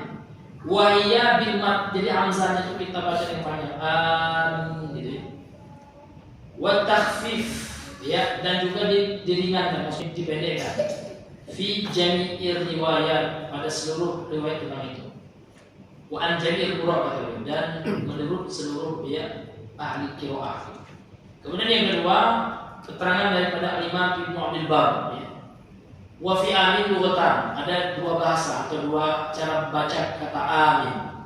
Al-mad wal qasr, bisa dibaca panjang amin, bisa juga dibaca pendek seperti kata awah pendek ya kan, wa awah, dan kata a-nya dibaca hamzahnya dibaca panjang seperti amin bisa juga ini. Kemudian keterangan daripada Imam An-Nawawi, wa fi amin lughatan, ada dua cara baca amin, al-mad wal qasr, sama seperti Ibnu Abdul Bar tadi yang bisa dibaca panjang bisa pendek, dan yang lebih pasti ya adalah dipanjangkan. Wal mad muafsal katanya. Wal mimu khafifatun fi madan, mimnya tidak ditasydid, itu maksudnya khafifah, bukan thaqilah ya, bukan musyaddadah gitu ya. Nah, seperti amin gitu ya, amin gitu. Ayat dipanjangkan amin gitu, dan mimnya itu tidak ditasydid, jangan amin gitu ya.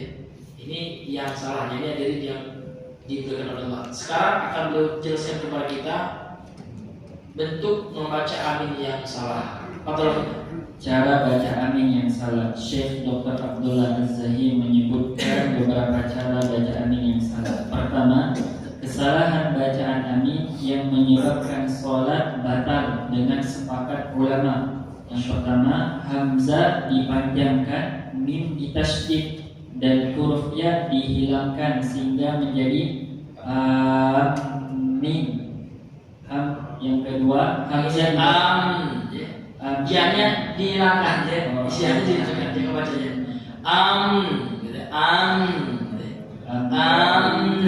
ya, supaya ini bacanya gini ya, ini batal sholatnya katanya. Nah, lanjut lagi. Kedua, hamzah dibaca pendek, mim ditasydid, dan huruf ya dihilangkan sehingga menjadi aman. Ketiga, hamzah dibaca pendek, mim tidak ditasydid, dan huruf ya dihilangkan sehingga menjadi amin. Kedua, kesalahan amin yang disepakati ulama, namun apakah itu membatalkan ataukah tidak, ada perbedaan di antara para ulama. Bunyi bacaan amin ini yaitu dengan memendekkan hamzah, mim ditasydid, dan ada huruf ya sehingga dibaca amin. Para ulama sepakat lafaz amin semacam ini dilarang, namun mereka berbeda pendapat apakah membatalkan sholat ataukah tidak. Syafi'iyah menilai ini tidak membatalkan sholat, sementara mazhab yang lain menilai ini bisa membatalkan sholat. Ketiga, kesalahan bacaan amin yang diperselisihkan bolehnya dan batalnya sholat. Satu, hamzah dipanjangkan, mim ditasydid, dan ada huruf ya sehingga dibaca amin. Hanafiyah membolehkan kesalahan semacam ini, sementara jumhur melarangnya.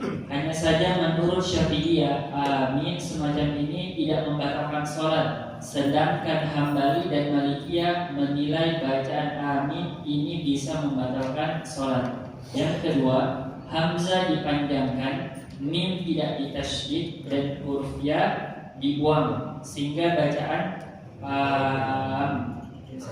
Ya, amin. Amin. dia dibuang Ustaz. Ya. Hamzah dipanjangkan. Berarti a ya. Mim tidak ditasydid ya. Yang huruf ya dibuang ya amin. Oh, amin. Ya. Amin. Amin.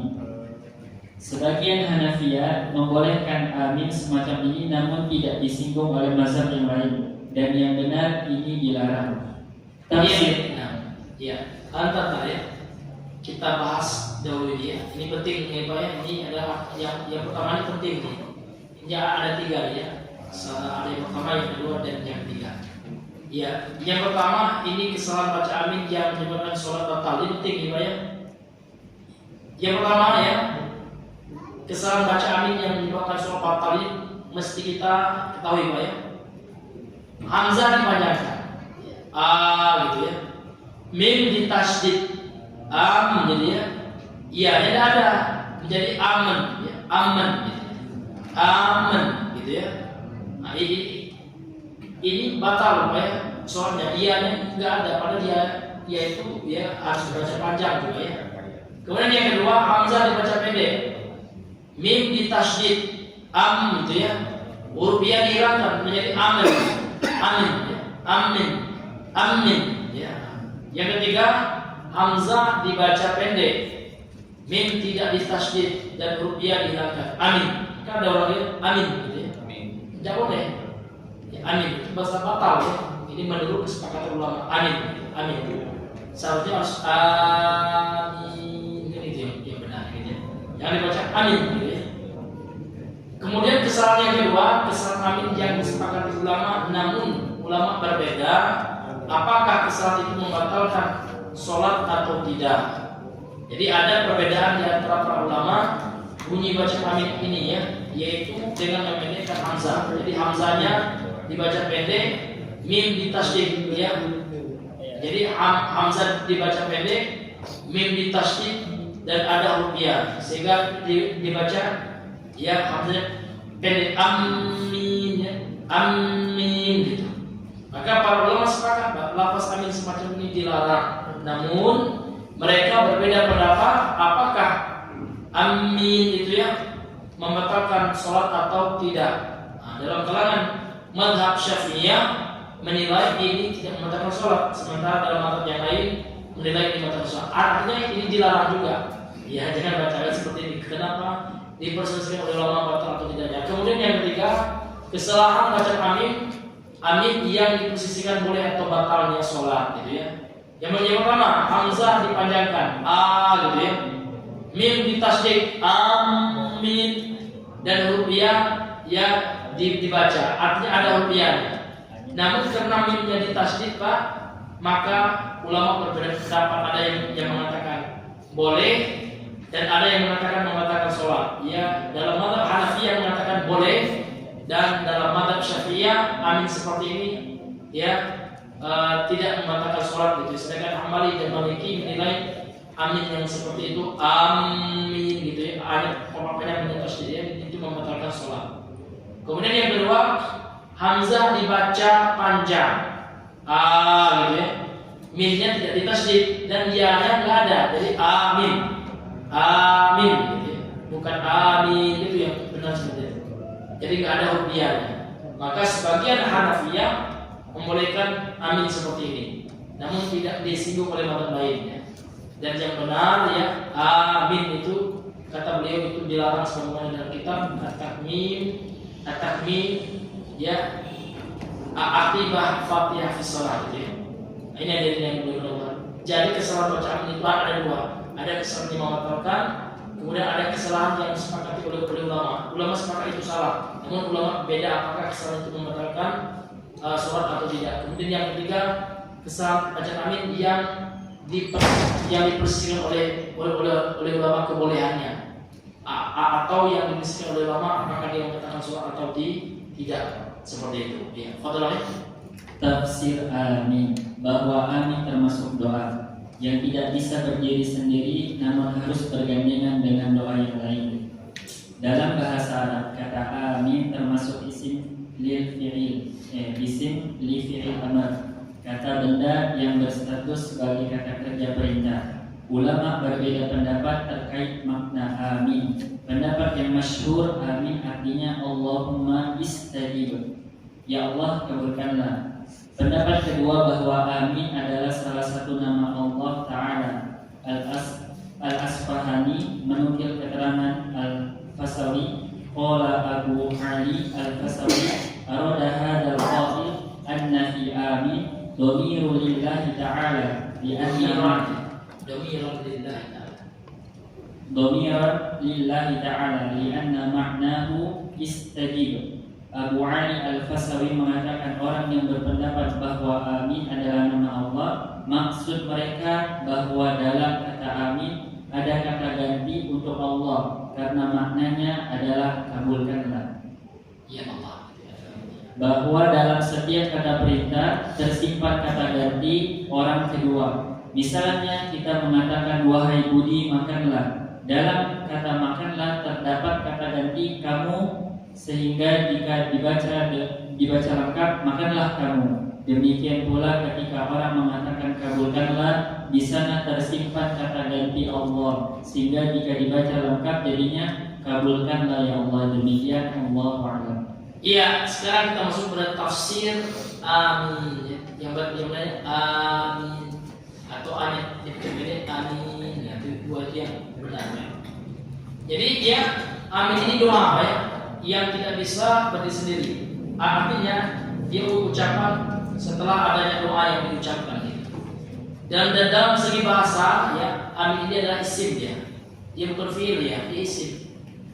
Namun dia bermakna fi'il amr. Akan tetapi kalau amin itu ya tidak kita katakan perintah. Kenapa?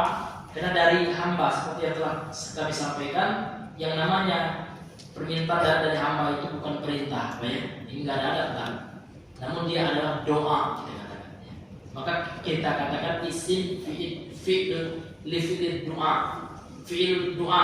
Ini kita ganti aja fi'il amr itu, karena kalau fi'il amr itu Pak, kata kerja perintah itu dari Allah.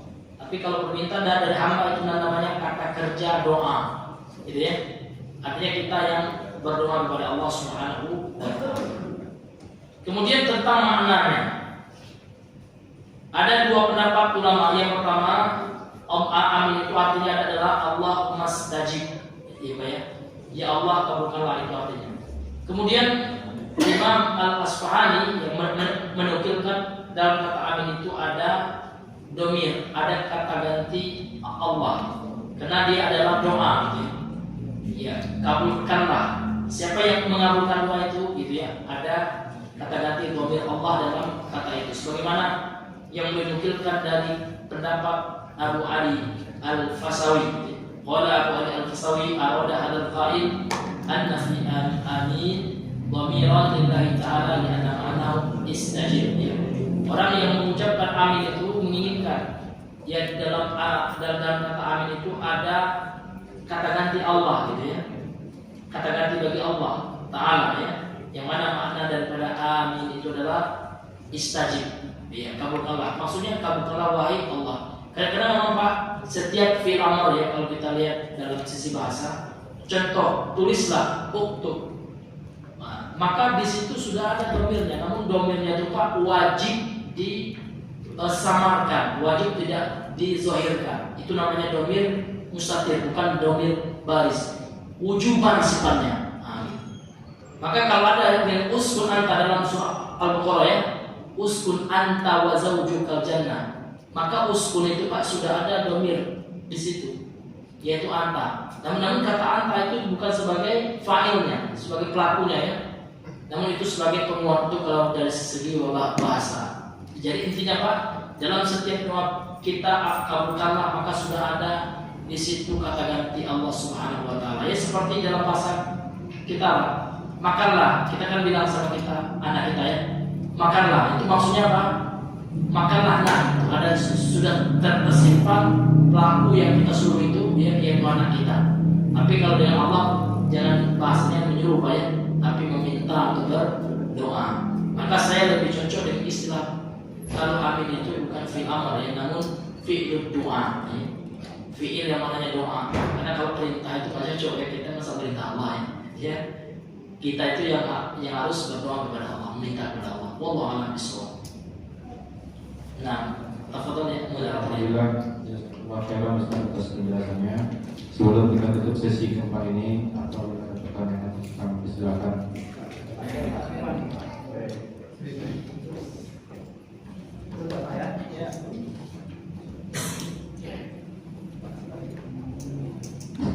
Assalamualaikum warahmatullahi wabarakatuh. Yang pertama, beberapa kali kita mungkin atau saya secara pribadi sering melihat di medsos kata amin ini dibagi 4. Tapi di situ tidak dijelaskan secara detail, tapi hanya arti.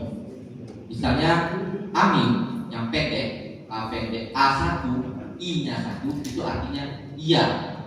Kemudian ada juga kalau A-nya 2, I-nya 1 itu berbeda berarti artinya. A-nya 1, I-nya banyak, berbeda lagi artinya. Tapi kalau yang A-nya banyak, I-nya banyak, nah itu baru artinya perkenankanlah ya Allah. Apakah ini memang demikian menurut tata bahasa Arab, Ustaz? Bahwa kalau A pendek atau I-nya banyak itu berbeda. Jadi di medsos sering berbeda. Yang kedua, kita sering mendengar apakah A itu harus A hamzah, karena kadang-kadang terdengar bukan A, ada kejutan, tapi apakah itu juga berubah arti? Amin. Apakah itu juga bisa berubah arti dari kata amin? Terima kasih, Ustaz. Iya, ini bagus sekali ya pertanyaannya. Jadi memang kalau kita mengucapkan amin itu Pak, apa namanya itu seperti yang telah dijelaskan tadi, ada 2 cara yang benar ya. Kita panjangkan A-nya. Namun memanjangkan amin itu kan terkait dengan ilmu apa ya? Ilmu tajwid ya Pak ya. Misalkan kita panjangkan 2 harokat, apakah perbedaan dipanjangkan 2 harokat Pak ya, atau sampai 6 harokat itu ya merubah makna? Wallahu a'lam ya. Setahu saya ya yang penting yang merubah makna itu Pak antara panjang dan pendek. Tapi kalau dibaca panjang, meskipun panjang minimal itu kan 2 harokat ya, nah, itu sudah dikatakan dia membaca panjang.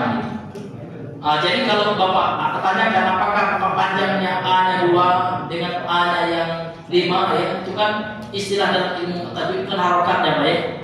Apakah perbedaan panjang harokat ini bisa merubah makna? Wallahu a'lam. Setahu sepedek penonton saya itu tidak merubah makna. Yang merubah itu antara yang dibaca panjang dan yang tidak.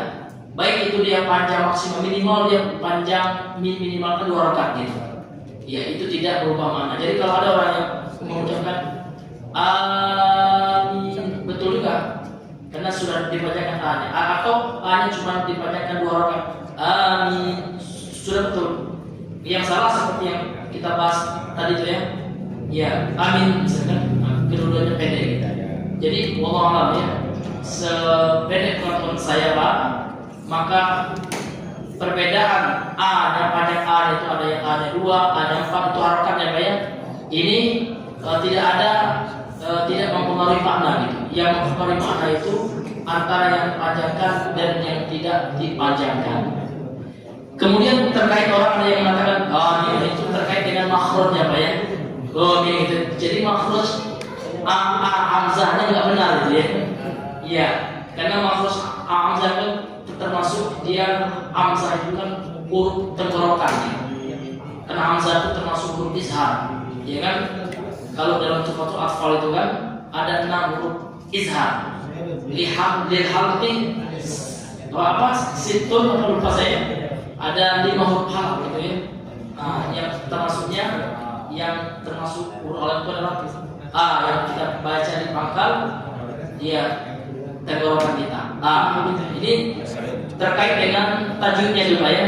Kalau jawab itu tajwidnya tidak benar ya. Maka kita baca sesuai dengan makhraj yang terkeluar yang benar. Gitu ya. Jangan baca gitu ya. Iya, seperti itu Pak ya. Wallahu taala a'lam bishawab. Silakan Pak. Baik, terima kasih. Afwan Ustaz. Semoga Ustaz diberikan kesehatan yang dan terima kasih kepada panitia Dora dan Bulog. Singkat saja Ustaz, saya pernah bermakmum di salah satu masjid di Kota Jambi. Ketika makmum sudah mengucapkan amin, kemudian imamnya menambah lagi ya Rabbana, tapi di antara di jahat ke masjid itu gimana kita? Iya, kalau seperti itu Pak, kita simpel aja ya. Yang namanya ibadah hukum asalnya itu dilarang gitu ya. Al-aslu fil ibadati atau kifiyah. Berhenti Pak. Hatta dalam dalil ala masyru'iyatiha, sampai ada dalilnya, maka kita mintakan. Aina dalil? Mana dalilnya Bapak? Tapi kalau tidak ada hadisnya gitu ya. Iya. Dan tidak ada dalil yang disampaikan, maka kita akan terkena dengan ancaman Nabi, man amila amalan laisa alaihi fa huwa raddun. Laisa alaihi amruna fa huwa raddun. Barang siapa mengamalkan amalan yang tidak ada dalilnya gitu ya. Tidak ada ketentuannya, tidak ada standar operasionalnya gitu ya. Ya, maka dia tertolak. Jadi kalau ada taman-taman seperti tanyakan dalilnya mana Pak? Kalau nggak ada dalilnya, berarti itulah yang dikatakan oleh Nabi, iyyakum wal muhdatsatil umur fa inna kulla muhdatsatin bid'ah wa kulla bid'atin dhalalah. Seperti itu Pak. Wallahu a'lam bishawab. Ustaz, Iya. langsung saja tentang tadabbur Al-Fatihah tadi. Iya. Kita tahu tadi jelaskan tadabbur itu merenungkan, penghayatan. Nah, kita perenungan atau penghayatan itu kalau dalam bahasa Indonesia itu sama dengan imajinasi, fantasi. Iya. Ya kan begitu kan? Beda lagi Pak. Kalau fantasi itu kayaknya lebih kepada menghayal. Ya, menghayal itu kan kita menghayal itu kan. Cuma menghayal dalam memaknai kata-kata tadi. Kalau mentadabbur itu Pak, dia lebih at-ta'afful. Kalau dalam bahasa Arabnya, kalau kita lihat ya makna tadabbur itu Pak, memahaminya. Iya. Iya. Artinya kan kita Dan membayangkan. membayangkan. Tapi kalau kata-kata imajinasi itu kayaknya konotasi kepada hal yang sifatnya sifatnya fiksi. Iya. Tapi kalau ini tidak ya, ini sifatnya pasti dan sifatnya bukan sesuatu yang itu di luar ada kemungkinan gitu. Begitu ya. Mungkin redaksi yang tepatnya itu Pak ya, bukan menghayalkan lah. Ya. Boleh Pak ya? Iya. Jadi itu yang saya tanyakan tadi tentang karena seperti juga Bukit Gerung itu kan katanya imajinasi atau fantasi atau diksi yang kata-kata arti kata-kata itu didiksikan itu kan seperti penghayatan itu tadi kan dekat katanya kayak fantasi, kayak imajinasi juga kan itu ada arah. Cuman mungkin lebih penghayatan itu arti kata-katanya jelas ke situ membayangkan. Tapi kalau imajinasi itu melenceng pada yang lain kan itu. Nah, apakah ini batal atau gimana kan itu tadi? Memang ini terarah artinya kan itu aja bedanya kan. Ya itulah saja. Jadi bedanya antara fantasi, imajinasi dengan penghayatan dengan penghayatan atau perenungan itu mungkin ada bedanya begitu Pak ya? Iya betul. Iya betul Pak. Jadi kalau memakai kata fantasi itu konotasinya sesuatu yang sifatnya tahayul, gitu ya. Sesuatu yang sifatnya tidak realita. Namun beda Pak, kalau tadabbur itu Pak, kita merenungkan ayat-ayat Allah seolah-olah ayat itu kita yang merasakannya atau seolah kita lah menjadi pelaku dalam ayat itu maksudnya Pak. Contoh, ketika kita mentadabburi ayat tentang azab Allah, jadi seolah-olah kita lah ya kan yang diancam oleh Allah SWT dan seperti itulah kenyataannya Pak. Itu makna merenungkan ya. Jadi kita memikirkan, memahami dan merenungkan ayat itu dan kita bawakan ke diri kita, itu maksudnya Pak. Nah, beda nanti dengan menghayal. Kalau menghayal ini Pak, menghayalkan sesuatu yang tidak nyata, sesuatu yang sifatnya fiksi gitu ya. Tapi yang ayat Quran itu maksudnya bisa kufur kita ya. Kalau mengatakan ayat suci itu fiktif gitu ya. artinya sesuatu yang imajinatif, enggak. Namun ayat Al-Quran itu adalah sesuatu yang fakta, realita dan pasti terjadi. Karena dia al-haq, kebenaran yang absolut itu adalah ayat suci Al-Quran. Jadi mentadabur itu maknanya Pak, kita memahami mana itu yang pertama. Karena kalau orang nggak paham makna, anda akan bisa dia merenungkan, ya dia tidak tahu dia maknanya. Nah, kemudian maksud merenungkan di sini Pak, kita mengaplikasikan ayat itu untuk kita, gitu ya. Jadi ketika kita baca ayat itu jangan orang aja yang kita tembak. Nah ini untuk sekular. Kita mainkan kita untuk kita. Allah turunkan untuk kita. Sehingga melahirkan kesadaran ya untuk kita mengamalkan isi kandungan dari ayat itu. Hal itu Pak, mungkin itu bahasa yang tepat ya, bukan hayalan dan imajinasi ya. Wallahu a'lam bishawab. Ya Ustaz. Bismillah. Kiri Ustaz. Kiri. Dengan pintu. Ketiak.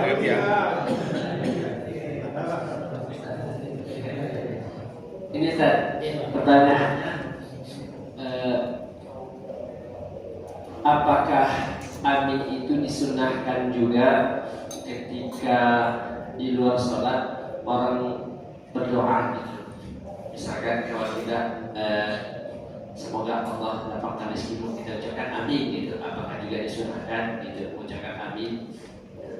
Yang kedua, bagaimana dengan pengucapan amin yang tidak tepat? Misalkan biasanya kan kalau di masjid-masjid itu ada berdoa berjamaah tuh. Nah, imamnya itu memuji Allah dulu kan. Alhamdulillahirabbil alamin, innaka ala kulli syai'in qadir. Amin kata makmumnya kan. Nah, bagaimana hukumnya seperti itu Ustaz? Kan aminnya tidak tepat. Ya, itu dua pertanyaan. Ya, yang pertama amin ini Pak, dia itu doa ya. Amin itu doa.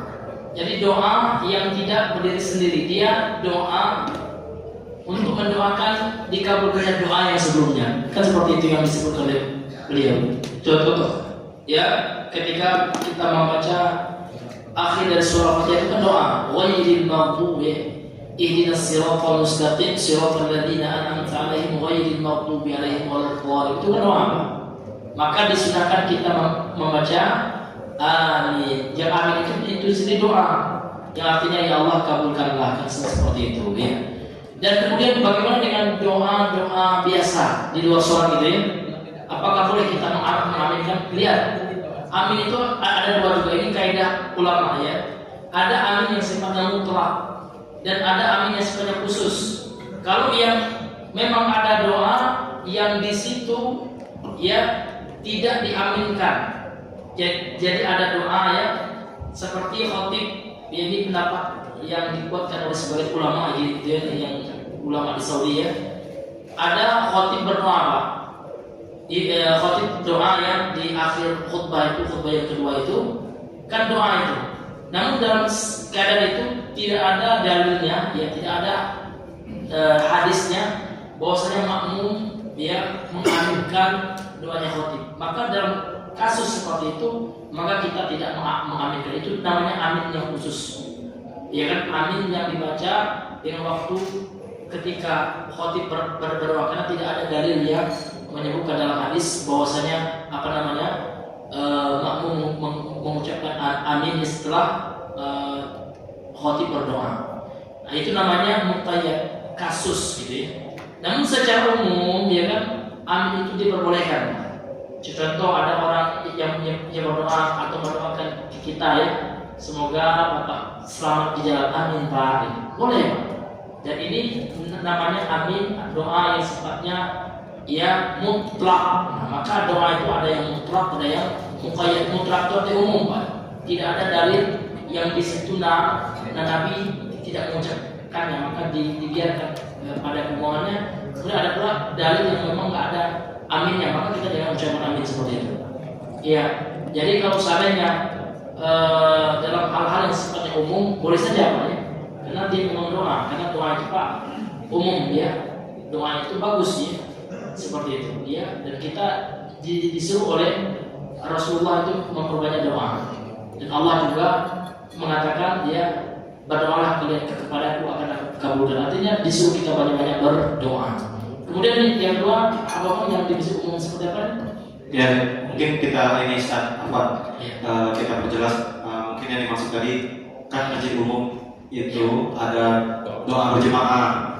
Kadang-kadang jamaahnya itu nggak tahu gitu, pokoknya amin aja gitu. Aminnya kan nggak pas, misalnya Allahumma fir, dia baru sampai fir, amin. Lil muslimin amin. Nah gitu. Aminnya itu nggak pas gitu. Iya. Nah itu gimana? Iya, kalau seperti itu Pak, makanya butuh ibadah dengan ilmu, ya. Amal itu butuh ilmu, ya. Makanya para ulama kita, di antaranya Imam Al-Bukhari Pak, itu membuat bab khusus di sahihnya. Babu al-ilmi qabla al-amali wal qawli, ya. Wajib kita itu berilmu sebelum kita ya mengamal, ya, beramal gitu ya. Dan sebelum kita berkata-kata dalam agama ini. Makanya kenapa ada seperti itu ya, orang yang doa berjamaah itu belum selesai doanya udah amin ya. Karena makmumnya nggak paham, nggak ngerti isi doanya. Maka kita mesti memahami Pak. Karena doa itu artinya tolak permintaan ya. Maka harus ngerti apa yang kita minta. Masa nggak ngerti Pak ya? Ya mungkin dia imamnya minta apa Pak? Ya minta nama bini sementara kita satu gedung gitu ya. Iya kan? Allahumma zidli zaujah gitu ya. Kata imamnya. Amin. Kata makmumnya masih jomblo ya. Apa yang nak diambilkan satu aja belum nak ditambah gitu ya. Nah ini artinya Pak di sini pentingnya ilmu ya. Ya harus kita memahami Pak apa yang dibaca doa itu. Harus kita, tapi nggak paham Pak Ustaz, nggak bisa bahasa Arab. Sekarang sudah banyak terjemahan Pak. Iya, istilah orang Minang itu Pak, ya nggak ada jenjang, apa Pak? Nggak ada kayu jenjang hujan. Iya, ini hadirin yang diberikan dulu. Artinya apa? Kita banyak sarana yang bisa dilakukan untuk menambah ilmu kita. Tergantung kita lagi ya. Apakah kita yang mau menambah ilmu kita atau tidak, mau belajar atau tidak. Sekarang selama sudah banyak yang sudah dimudahkan untuk kita untuk belajar. Wallahu a'lam bishawab. Ya, terakhir pada sesi ini silakan. Assalamualaikum Ustaz. Waalaikumsalam. Anda mau bertanya tentang cara baca amin yang salah Ustaz? Iya. Kan ada dijelaskan bahwa ada beberapa cara baca amin. Iya. Yang bisa menyebabkan membatalkan sholat. Iya. Sementara di kitab sunnah dibilang bahwa hukum membaca amin itu jumhur ulama mengatakan bahwa itu cuma Sunnah. Sunnah dan tidak wajib. Iya. Bagaimana sesuatu yang anjuran tidak wajib bisa membatalkan sholat? Iya, karena dia sudah mengucapkan sesuatu yang salah. Memang hukum asalnya amin itu sunnah, gitu ya. Namun ketika dia baca salah, gitu ya, dan kesalahan itu ya fatal. Nah, dengan kesalahan yang fatal itu Pak, ini bisa membatalkan sholatnya dan dia dianggap waktu itu tidak berdoa namun berbicara. Dan berbicara itu membatalkan sholat, enggak dianggap doa lagi kalau salah itu, dianggap dia berbicara. Dan salah satu pembatal sholat itu apa? Berbicara. Maka dianggap ngomong aja, dia ngomong basi gitu ya. Dianggap ngomong basi gitu. Makanya batal. Iya seperti itu Pak ya. Wallahu a'lam bishawab. Ya, alhamdulillah jazakallahu khairan Ustaz atas ilmunya. Para peserta semuanya, kami ucapkan jazakumullah khairan. Insyaallah kita akan lanjut lagi setelah salat maghrib. Bagi peserta yang ingin konsumsi dulu, silakan, atau nanti bisa memilih selesai jam 8. Kami persilakan. Insyaallah panitia sudah menyiapkan konsumsi malam. Sambil bubar, kami mengimbau untuk lihat kiri kanannya. Ada sampah, tolong kita rapikan masjid kita karena kita bersiap-siap juga sholat maghrib ya. Kemudian nanti di akhir sesi kelima, insya Allah ada kuis dan panitia juga menyediakan hadiah. Jadi mohon para peserta daurah tetap jaga semangatnya sampai akhir program. Barakallahu fikum, jazakumullah khairan. Assalamualaikum warahmatullahi wabarakatuh.